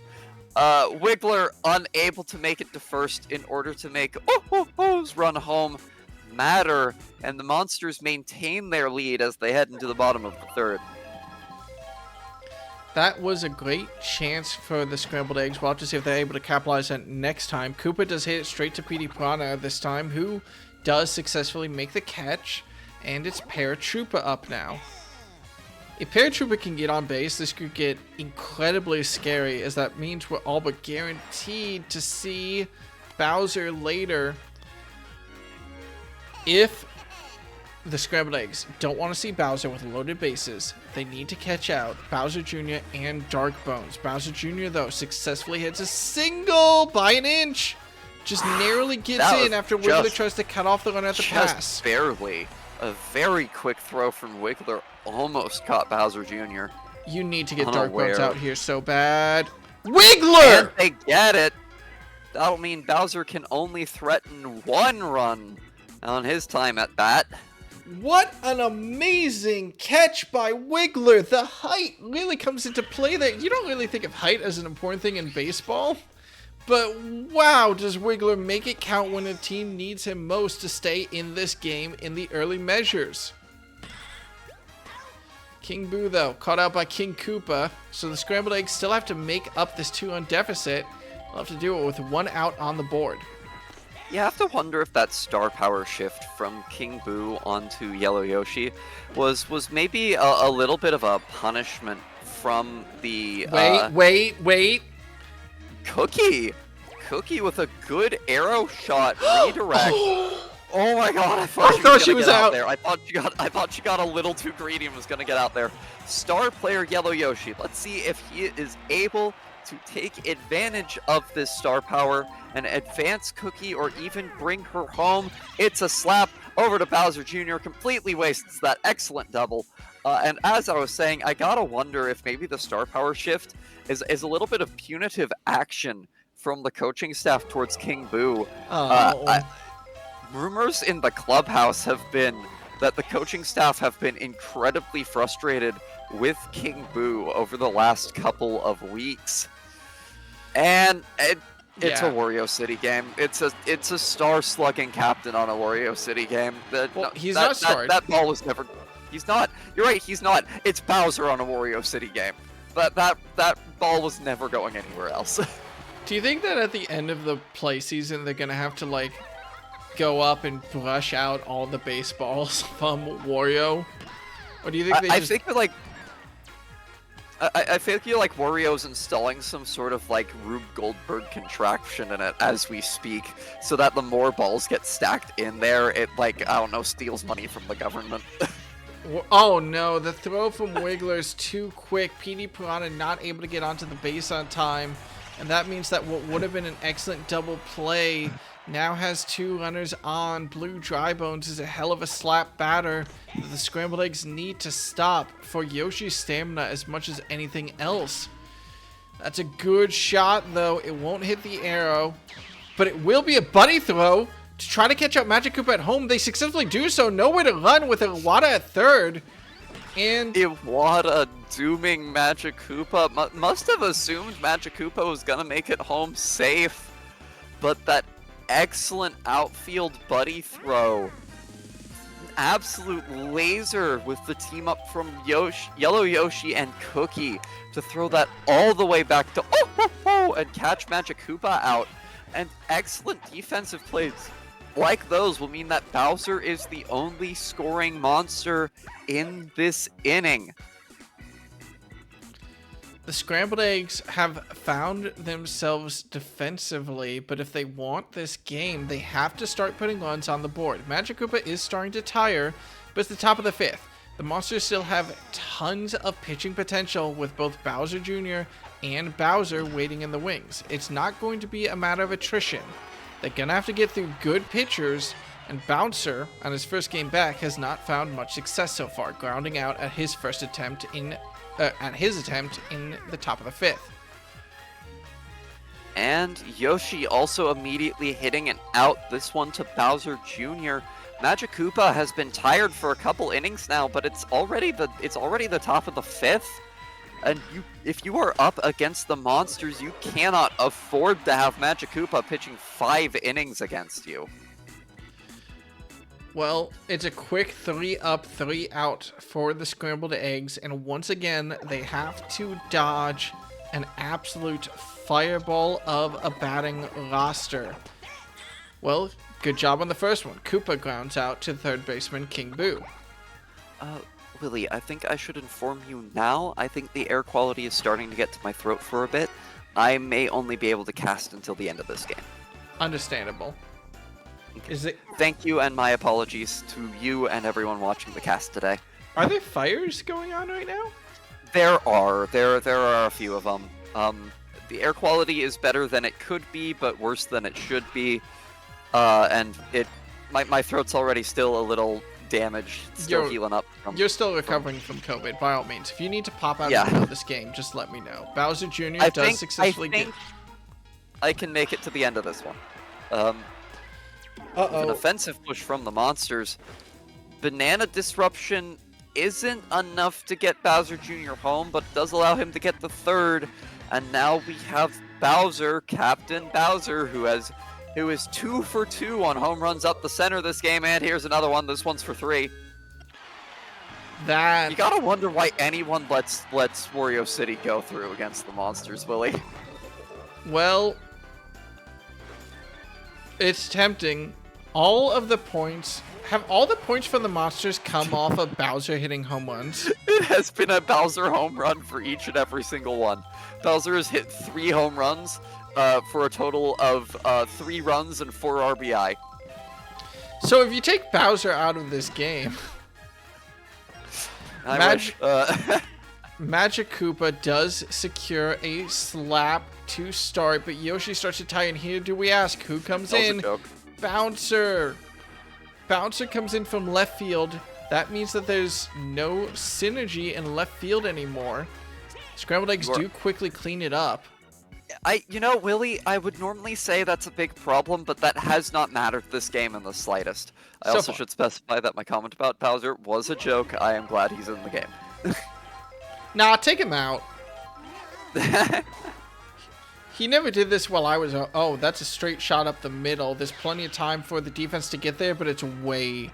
Actually, no, it's too high by an inch. PD Piranha following also gets a good home run, but no runners on, meaning it's only a single shot bomb both times. So far the Scrambled Eggs, all their runs have been from PD Piranha hitting a home run. And the Monsters, all their runs have been from Bowser hitting a home run. Can The big either of difference these is teams... that PD's hit 2 solo shots, and Bowser has hit 3 bombs, 2 of which were 3 runs. Bowser is brought onto the mound, meaning Magic Koopa can reel in anything that tries to go past second base, and immediately fields the first attempt from Blooper, who grounds out. Wiggler hasn't had a lot of success this game. Can Mr. Consistency return to form against King Koopa? Smacks a soft slider. That's a good single. So that'll put someone on base for the Scrambled Eggs. And King Boo steps up. Charging early. This is what you kind of want to see from King Boo. It's good contact over the head of Magic Koopa, but straight to Paratroopa in right field. Means that all he'll find is out number 2.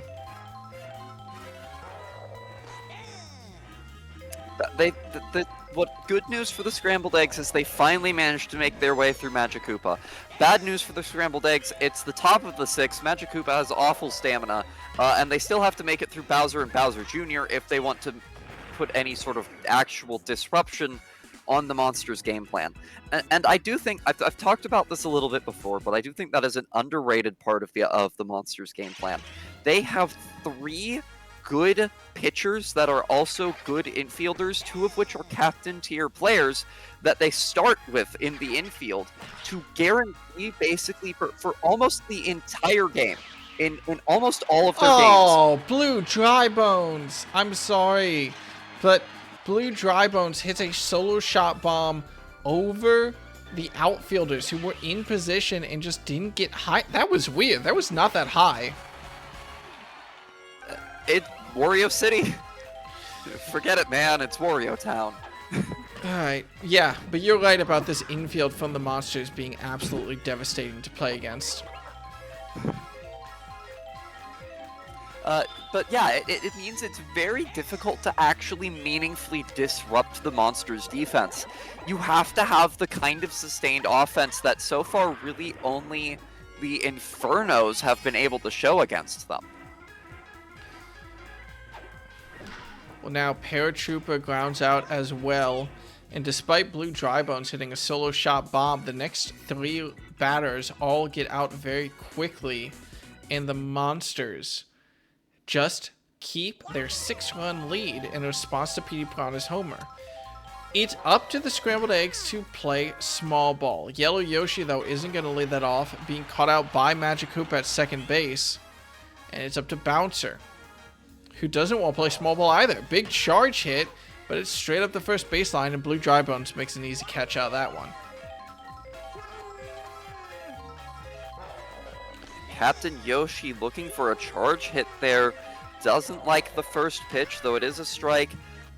Finds the second, and it is a good shot out to left field over the head, over the jumping head of Bowser Jr. Okay. But it's still just 1 on with 2 outs. Now, If Oh-Ho-Ho can get on base, slaps that's what I was it. gonna say, but that's not gonna be what happens. The infield is so difficult to break past. And that was the death lineup from the Monsters. Bowser Jr., Darkbones, Bowser, who's having his best batting performance of his career so far. Bowser Jr. just wants to add on to his dad's success. A big paintball to right field will disrupt Cookie, leaving her unable to field it, but she catches up Bowser Jr. at second! What a glove from the veteran! These we cannot doubt these Jersey players. They have absolutely been putting up a performance, if not offensively, then defensively. They are champions for a reason. Wait a second. These Bowser players needs to hit a home run. Give him a second. There you go. Yep, Jesus. there it is. Jesus Christ. I didn't star Bowser accidentally or something, did I? This is one of the best batting performances that we've seen from any player in Grand Slam Galaxy. Bowser is not starred. He has hit a home run every single at-bat without star power. Even if this is Wario City... The only similar performance we have ever seen that from is Season 1 Musician's Star Donkey Kong.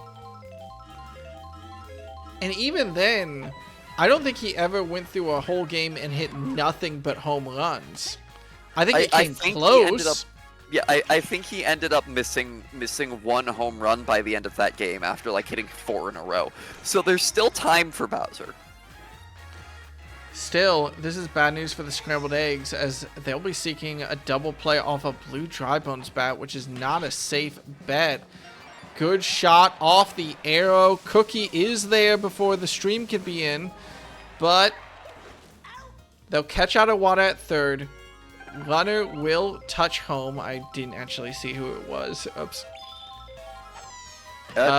This game has completely thrown off my ability to like process it. It would have been the 7th batter in the batting order for the Monsters, who is, can I remember this off the top of my head out of curiosity? Magic Koopa. It would have been Magic Koopa.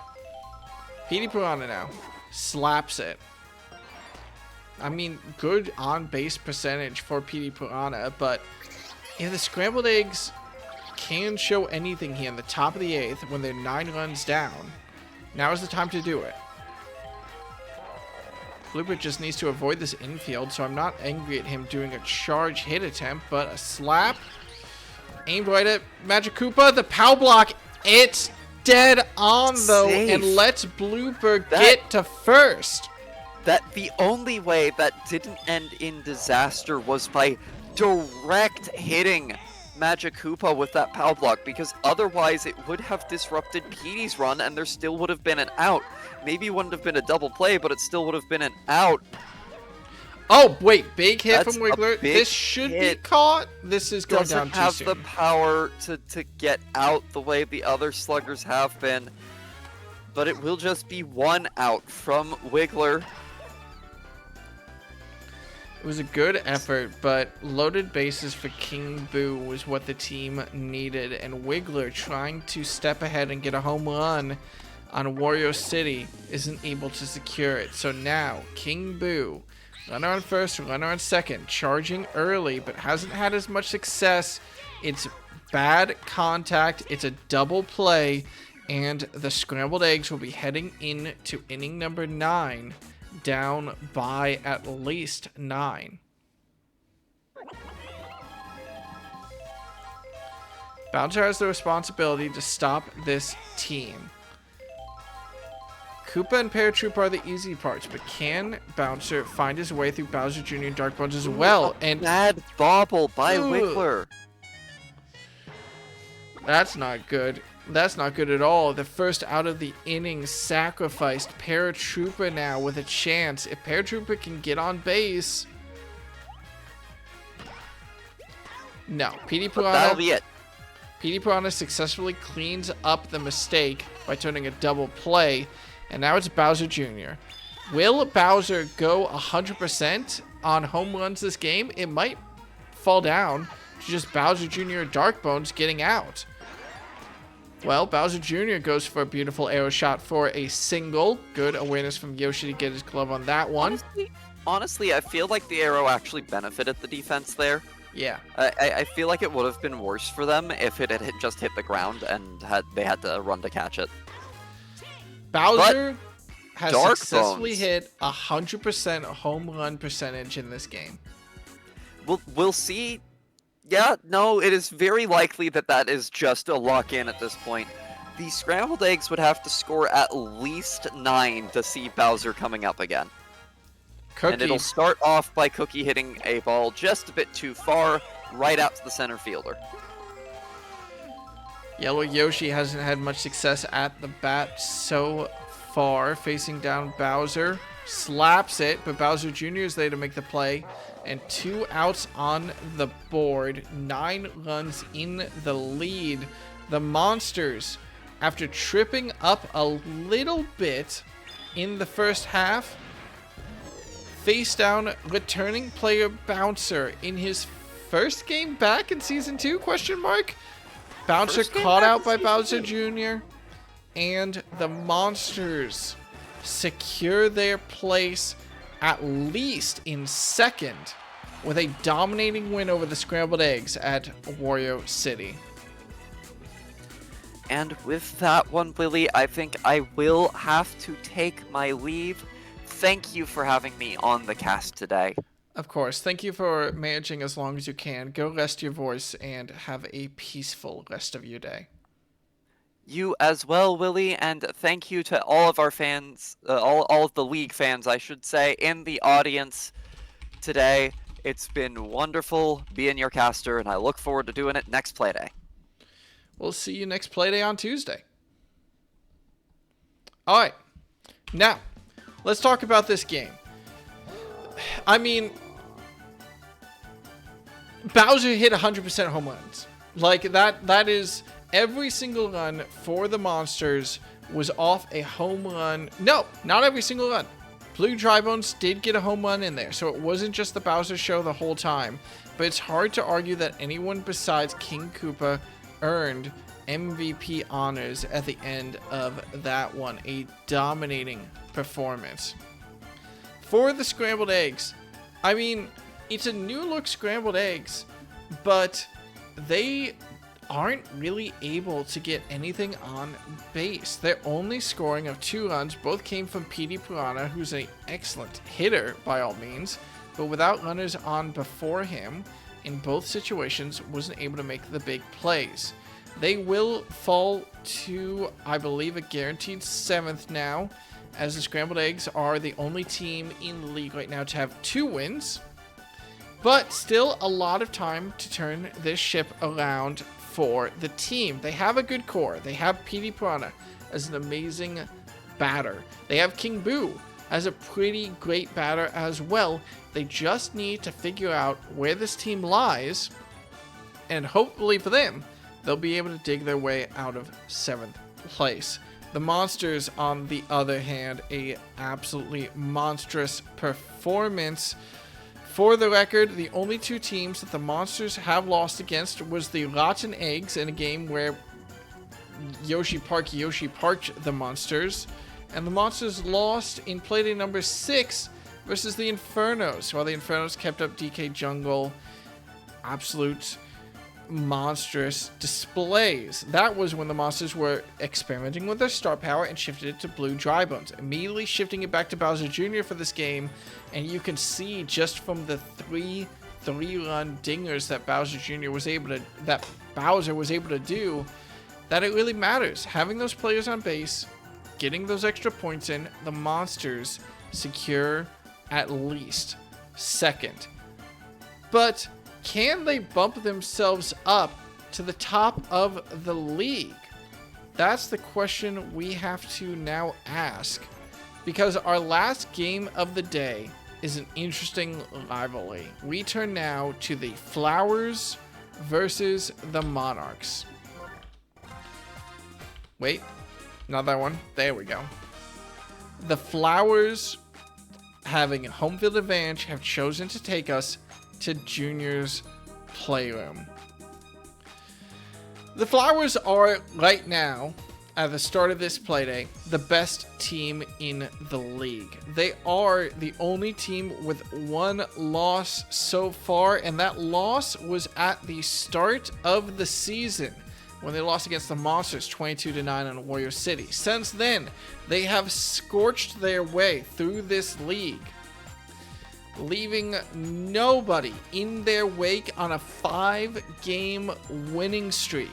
The Monarchs, meanwhile, lost their first 2 games, won 3, and then lost Playday 6. The Monarchs wins being against the Infernos, being against the Revenge, and being against the Scrambled Eggs. 3 teams that will sit in the bottom 4 of this league. Sit in the bottom 4 of this league no matter what at the end of this game. So, the question... Actually, wait. No, the Infernos technically have a chance to stay at 4th in the league if the Monarchs lose this game. But, The Monarchs have yet to win against a top-tier team in this league, and if they want to do it, they'll have to do it against the Flowers. They haven't made any changes to their roster since Playday number 1. The Flowers, meanwhile, have swapped it up a little bit and seem to have found comfort in this rotation. King K. Rool is where the star power landed on. Daisy and Luigi, of course, being great pitchers and great consistent batters to put runners on for K. Rool. Junior's Playroom is a hard stadium for sluggers, but K. Rool has shown his potential before. The Monarchs, meanwhile, will have to rely on their small ball, consistent hits from Blue Toad, from Blue Pianta, from Blue Shy Guy if he can manage it. We'll have to set up big plays and big runs. Or will the Flowers also face troubles if K. Rool isn't able to hit those big slugs? And this will be a low-scoring game. We'll have to find out as the final game of Playday number 4, the Monarchs versus the Flowers, starts right now.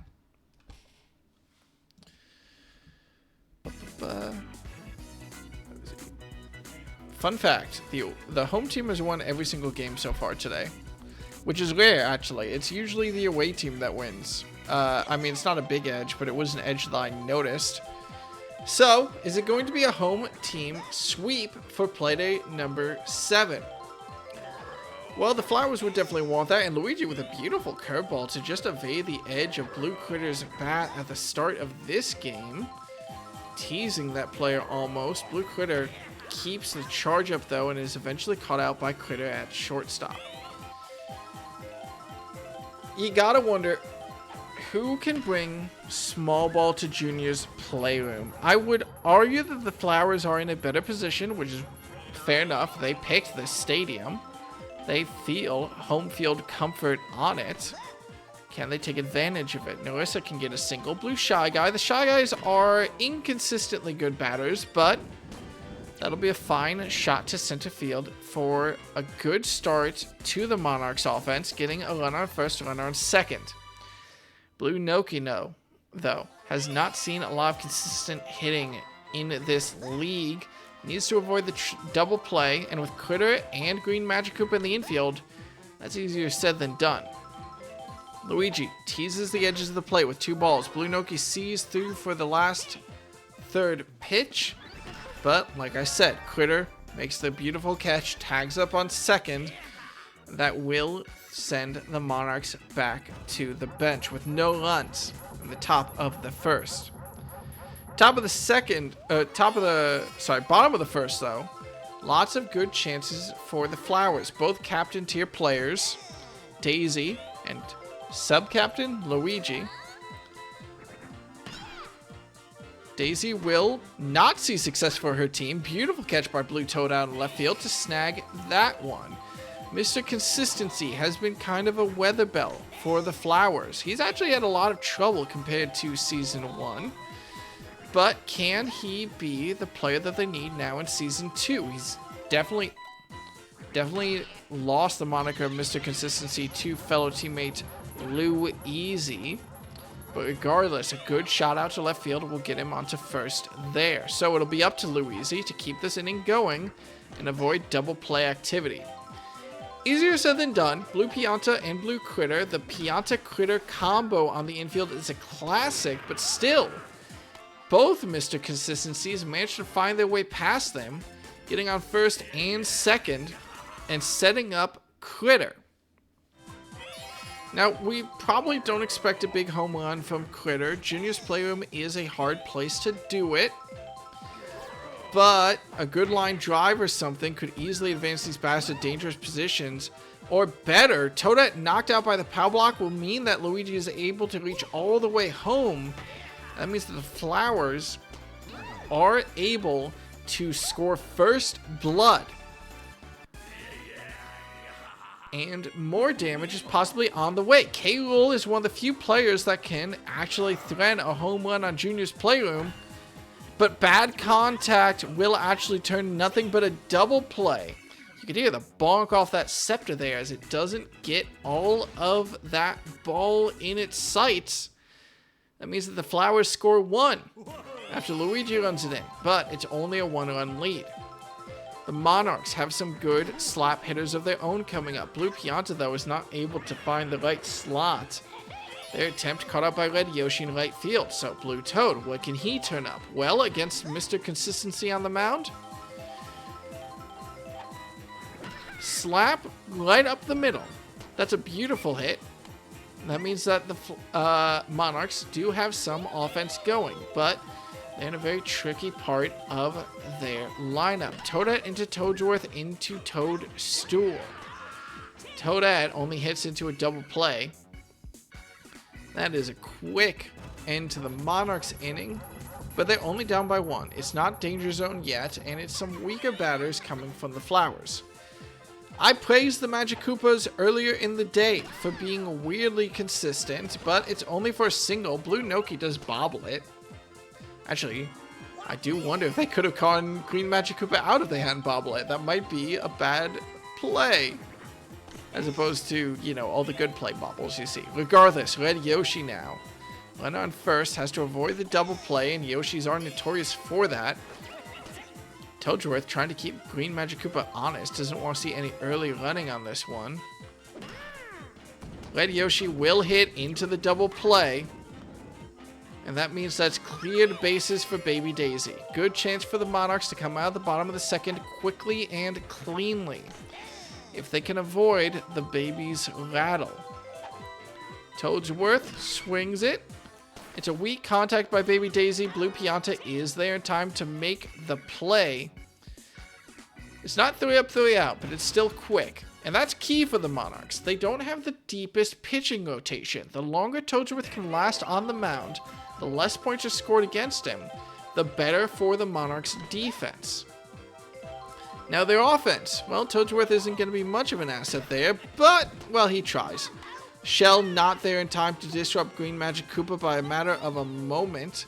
You almost wonder if Critter could have gone there in time to make the play anyway, with how slow Toadsworth can be. Regardless, Princess Peach now stands at the batter's box. That's a good hit. Toadstool slaps it out to left field. Well, center left field. That's a solid hit from her to put a runner on for Blue Critter. You again, despite the star power, don't expect a big home run here. A line drive to advance Princess Peach is all you need, but Blue Critter doesn't want to listen to me. The daisies are there to catch it, though. Bigger outfield. It's a good attempt from Blue Critter, but the speed is there, the hops are there, and the defense is there. Monarchs will be denied the lead. They'll go down to 2 outs. Peach is still on first, so it'll have to be small ball to bring her home, but that's risky against a team of the defensive caliber of the Flowers. Not a lot of holes to try to take advantage of in this defense. Narissa, oh, the green shell does come in time to save her. Learning from their mistakes, beautiful shot to avoid Princess Toadstool by inches. And that's a runner on first, a runner on second, Blue Shy Guy. Shy Guys aren't consistent, but when they hit, they hit. But no, not this time. Green Magic Koopa does jump up to catch that one. The Monarchs have yet to score. They've yet to get a runner on third, but they're still in this game by necessity of it being Junior's playroom. The Flowers aren't able to find much success either. So, Toadsworth still on the mound is good news for any Monarchs fan. JC, that was so slow. You gotta reposition for that one. It's a slow ball up the middle. JC slaps it, but Toadette is able to get under it. That's out number 1. Third part of the Daisy chain, second for this inning. Daisy steps up. She didn't have success first at bat, and she's not going to find success second at bat either, as Blue Critter makes the catch on that one and turns the ground out. So if the Flowers want any success, it'll have to be off Mr. Consistency, and Mr. Consistency, he remains. The power block actually presents an interesting opportunity, but there's a reason Luigi is on the field and I'm not, knowing that there was enough time and that Toadette had plenty of gas to bring that one in. Run on first for Lou Easy. Boo item in the pocket, but doesn't matter. Blue Critter still able to get in position for that one and turn the out. That does mean that the Flowers will be an interesting part of the batting rotation next inning. Critter into K-Rool is a scary first two. But the Monarchs just need someone to touch home plate in order to get themselves tied in this game. It won't be Blue Noki, as again, the second baseman, Green Magikoopa, shuts down that play. So Blue Pianta had trouble first at bat, charges, doesn't swing though. 2 strikes is an awkward position to be in. Oh, I thought that was going to be a strikeout for a moment, but Blue Pianta has the eye to know it's not above the plate. A little bit of a charge up, a pow block to disrupt Baby Daisy means there's plenty of time for the slow batter to reach first. Blue Toad needs to follow this up. The Toads are excellent slappers, but Critter catches him out and turns the double play.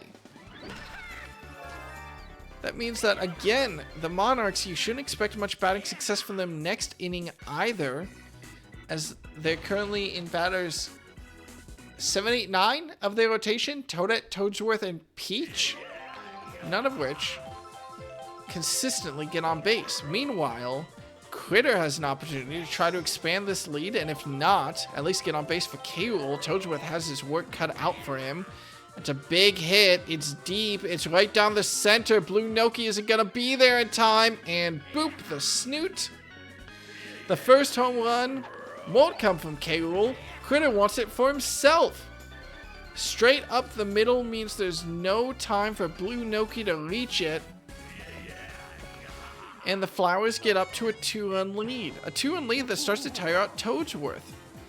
He'll stay on to face K-Rool, but will K-Rool be a little bit annoyed at his subordinate being the first one to get a home run? Well, he'll have to stay annoyed. It's a line drive. Will he run to second? No, there's no time. Toadette there. Easily to get that one out. Toadsworth is remaining on the mound through at least the third batter, excuse me. But Green Magikoopa hits into a double play as Narissa keeps a glove on that one. And Red Yoshi steps to the plate. Red Yoshi weirdly consistent recently. Excellent small ball in the Flowers win in Playday number 6. But can they continue that trend in Playday number 7? No. Blue Critter makes the diving catch to snag that one. So, it remains a 2-run game, but still, the Flowers continue to inch their ways up the scoreboard, and it's the Monarchs who need to find home plate sooner rather than later. Toadette, Toadsworth, Toadstool. Not the strongest batting 3. What can they do this inning? Well, Toadette will simply ground out. So that's her start. Toadsworth. A little bit more luck from the Elder Statesman. Well, the knowledge to watch that ball swing by. Next pitch. He'll slap it, but again, Green Magikoopa locking down the second base position for out number 2. So, Toadette out. Toadette out. Toadsworth out, Toadstool slaps it, and she's out. She didn't get out to Green Magikoopa, so credit to her, but that's the second time it's been 3 up, 3 out. I think that's the second time it's been those 3 players, and it's been 3 up, 3 out this game. I might be misremembering. Regardless, the daisy chain starts for the Flowers. Baby Daisy into JC into Princess Daisy. Baby Daisy is not able to find success herself as she'll ground out to Blue Critter, so JC has the responsibility to strike first blood in the bottom of the 5th. She'll watch that slow pitch from Toadsworth. Second pitch now. Contact, but Blue Pianta also catches it out. Will it be back-to-back 3 up, 3 outs? Well, it's the Princess in the 3rd slot in both teams for the 5th inning at least. Top of the order at least for the Flowers batting. She hits a good one to the pocket though and breaks the trend. Toadette is able to seal it in before the chain chop can interfere, but that's still a runner on first for the Flowers. That'll signal Toadsworth to finally step off the mound and Peach to come up. So the star pitcher for the Monarchs in against Luigi, Mr. Consistency. If she can break Mr. Consistency, that's a great start. But the bobble from Toadette means that Mr. Consistency is able to reach first. Consolation, it's an error, but it's still a runner on base that the Monarchs didn't need. Or that Peach didn't want. Luigi now. Chance to advance these runners, scary, but... Oh no, the green shell does interrupt Toadsworth. Blue Critter with the wherewithal, not just to grab the ball, but to throw it to Toadsworth to secure the out. That one was a matter of inches, and it keeps the Flowers at 0. With 0 for the bottom of the 5th. Everett's still up 2-0 over the Monarchs. Blue Critter does nail one straight down, well, close enough to straight down the middle, but you gotta hit a little bit straighter than that to replicate Critter's success. Red Yoshi and Baby Daisy are there to make the play. That might have actually stayed in, I'm not sure. It was close. I'm gonna assume it was out. So, Nerissa against Luigi. Charges, but will watch that strike. Again, Luigi hasn't even started to tire yet because the Monarchs haven't had much offensive success. 2 strikes means Nerissa has to swing on this changeup, and again the infield shuts the Monarchs down. So, Blue Shy Guy, what can he do? Well, he can watch a ball swing past him. Pitch number 2, though, Luigi going on the inside, and it forces Blue Shy Guy to swing. Same exact play, though. Critter jumps up and snags it. I think that was 3 up, 3 out yet again. Was it? Yeah, that was 3 up, 3 out yet again, wasn't it? Okay. Critter grounding out is good news for the Monarchs. But K-Rool, who hasn't had success yet, is still always dangerous. It was 3 up, 3 out. I'm not silly. Peach needs to find her way past. K-Rool doesn't want to... Oh! I was going to say K-Rool doesn't want to stay in the park, but his ball with that spin falls just too quick. Would have been kept in by the Thwomp Cookies regardless, I think. And Green Magic Koopa wants to bunt to try to advance K-Rool. That's very dangerous with such a slow runner and with no item support. It'll work out, though. So K-Rool gets to second, there's 2 outs, and Red Yoshi is the one responsible to try to bring K-Rool in. Can we see a heavy hit from the Red Yoshi? Princess Peach doesn't want it. But Red Yoshi charges, is not able to find his way past the infield though. We still are at a 2-0 scoreline. The only other shutout in Grand Slam Galaxy history was on Junior's Playroom when the Flowers won it. When the Revenge won it against the Wilds 5-0 in the preseason. Now I'm nervous. Now I gotta double check that fact as Blue Noki steps up to bat. That's a good hit, but it'll run foul. Aim needs to come just a little bit closer. But no, not that far out. Baby Daisy's there to make the catch.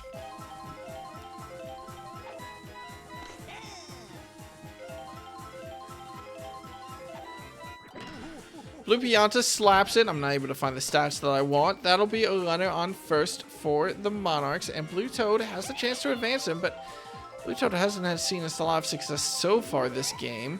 Charge hit is a little bit risky, but you like to see it. When it's the top of the 7th, you need those types of plays. Critter makes the dive, though, and it's another double play off Blue Toad's bat to clear the bases for the Monarchs. They're still really, really close in this game. The daisy chain for the Flowers up in the bottom of the 7th. But if the Monarchs want this, they have to put a point on the board. Baby Daisy will find just the edge past Blue Critter to safely be able to tag up on first, so it's up to JC. She'll hit it right to the infield, and Blue Critter and Blue Pianta will again turn a double play, as is so standard for that combo. So again, Princess versus Princess, Captain versus Captain, and Daisy is able to successfully get a good slap out to center right field to touch on first. Mr. Consistency also successfully slaps it. So runner on first, runner on second. Luigi has been just as consistent as Luigi. So a little bit of trouble for Peach. She needs to find the third out of this inning right now, or she's in a lot of danger versus this Flowers lineup. It's a high ball. There is bananas. Toadette tried to buddy hit it to Blue Toad, but Blue Toad was taken out by the bananas and the chain chomp. Luigi is running home, and it's an inside the park home run due to the item play. The Flowers are now up 5-0, and this game, off that disastrous series of events from what should have hopefully been a... Oh no, not another mistake off the bananas. It's only a triple for Critter, but still, K. Rool has hit the plate every single time. Princess Toadstool starts to tire. Trouble for the Monarchs. They were so close in this game. And then what should have been the third out turned disaster. K. Rool wants to hit this out of here, but it's way too high for Blue Toad and Toadette. And the Flowers come up huge off of what should have been the third out of this inning. Regardless, that's still a big home run for K. Rool.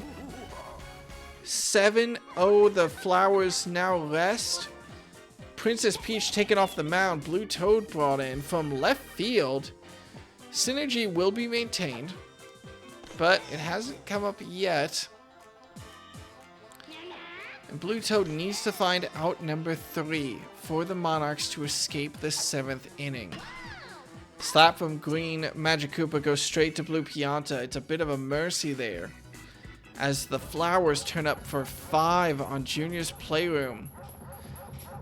An inside the park home run off an item forced error and chain chomp is crazy. I think we've maybe seen one other inside the park home run in the history of Grand Slam Galaxy.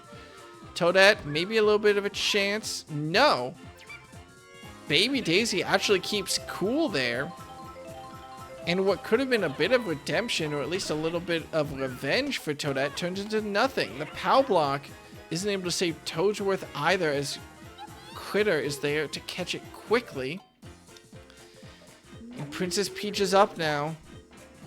Will it be another 3 up, 3 out for the 7-8-9 section of the Monarchs batting rotation? Well, Peach hopes not. She has to catch the slider. She does, but no. That's a weak pop. Critter gets under it.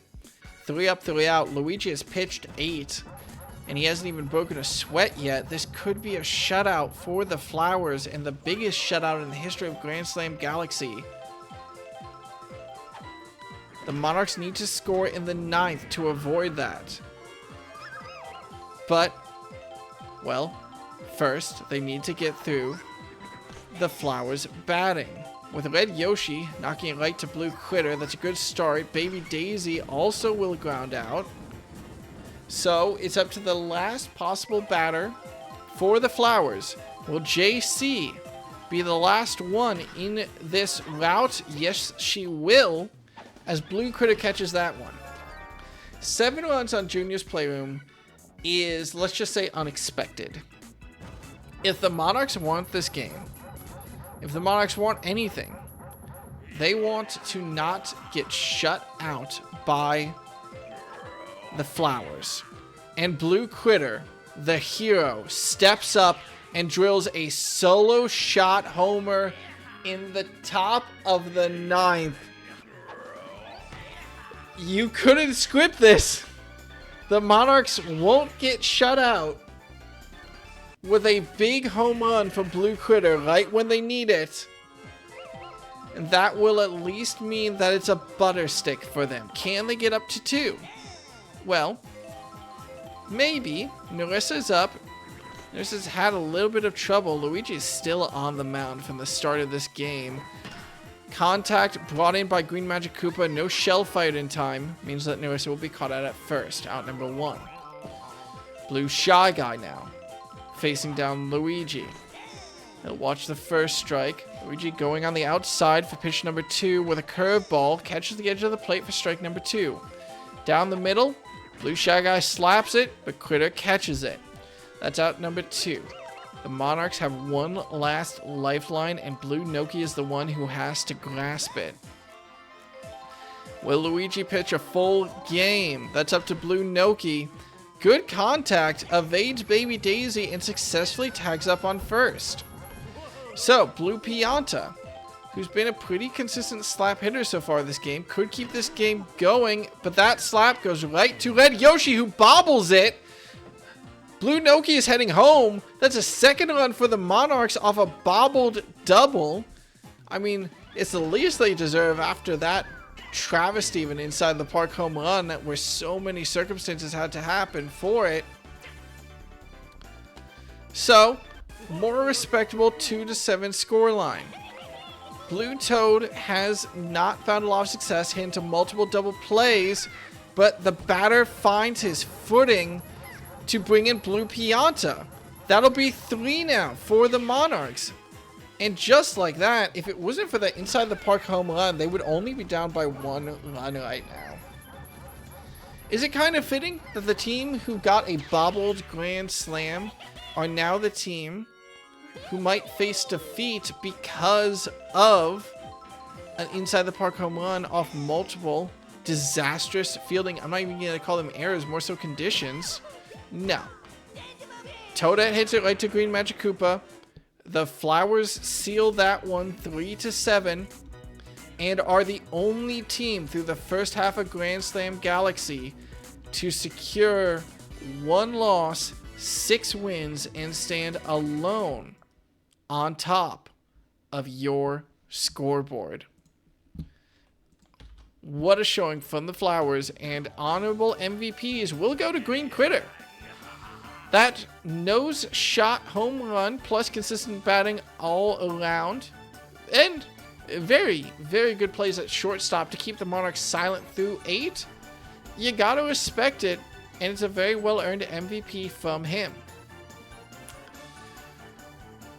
How to talk about these two teams? Oof. Alright. Well, let's talk about the Monarchs first. They will fall to a 3-4 record after a hot streak in Playdays 3, 4, and 5. 3 and 4 is all they will find in this half. They haven't changed their roster at all from Playday 1, so they still have an experimentation they could have left.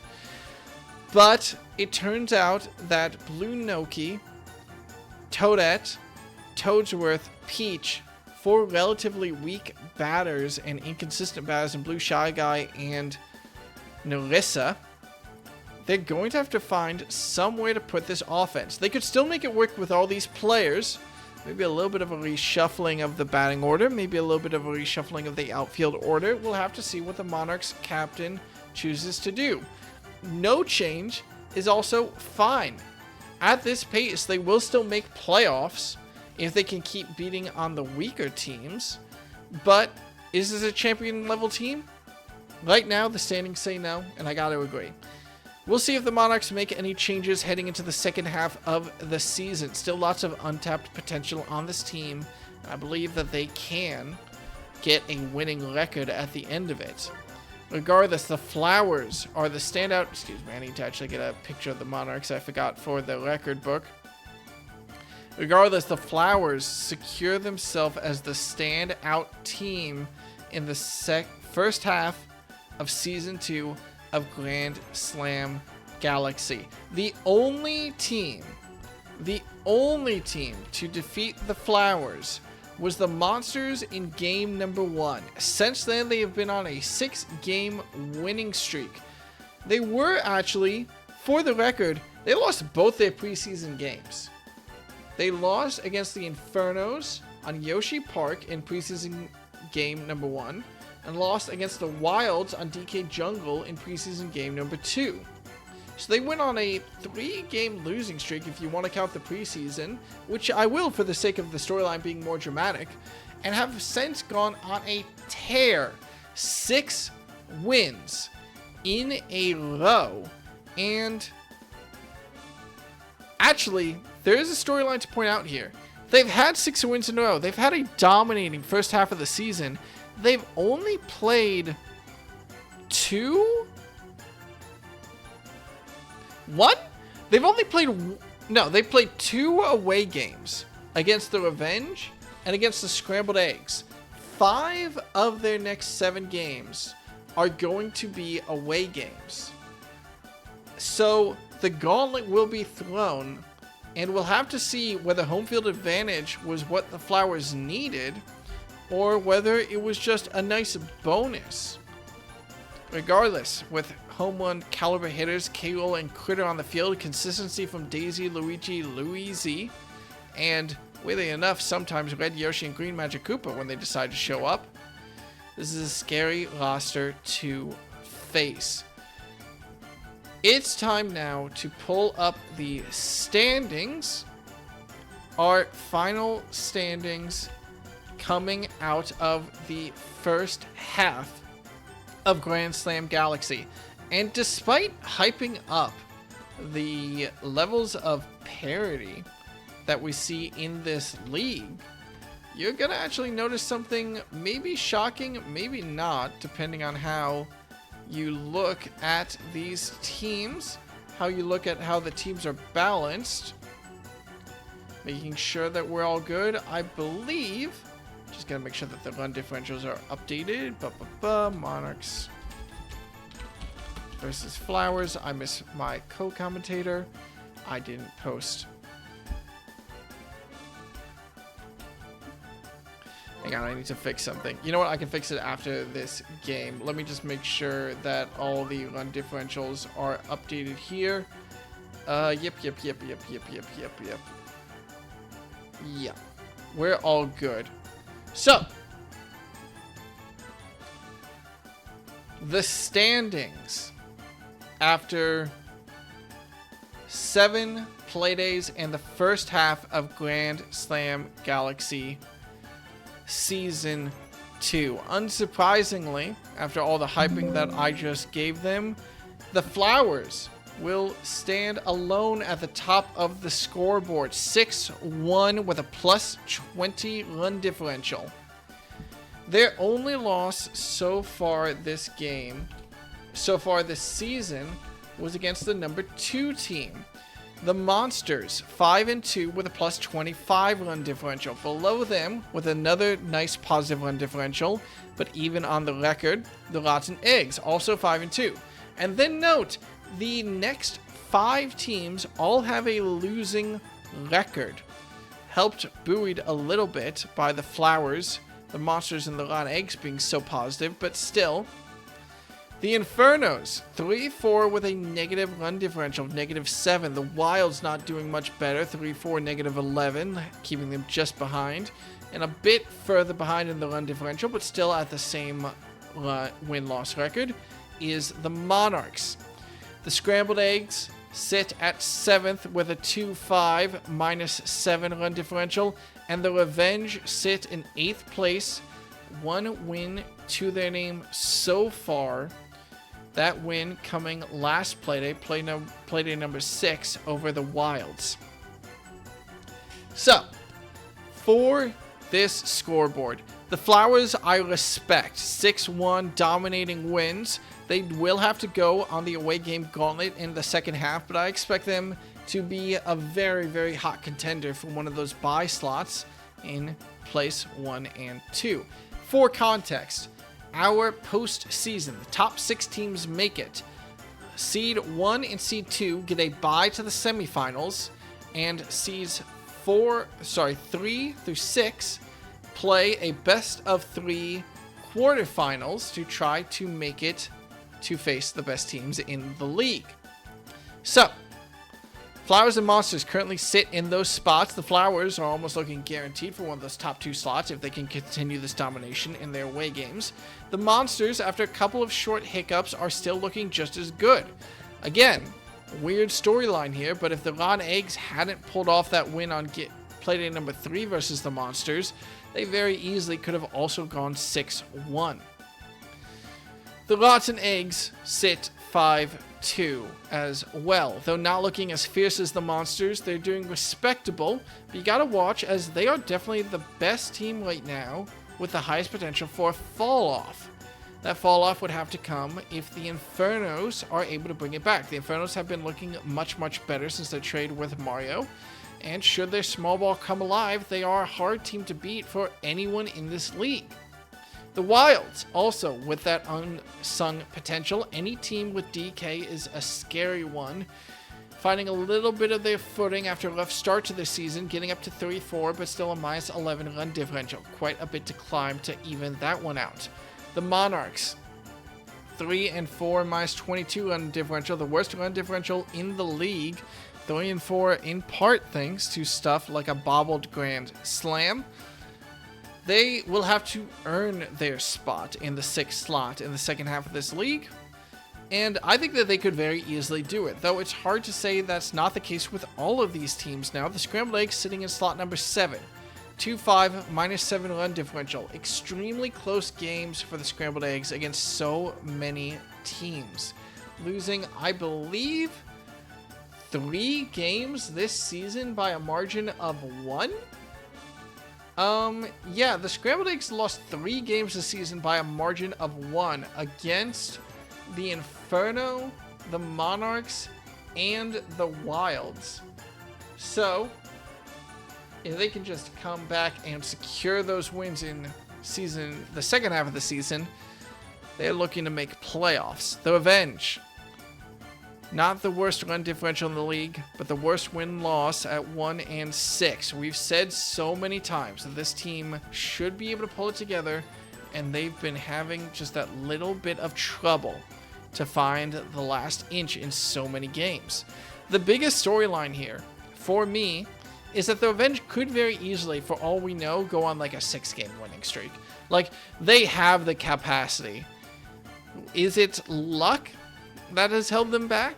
Or will they actually struggle to climb out of those elimination spots and find the postseason?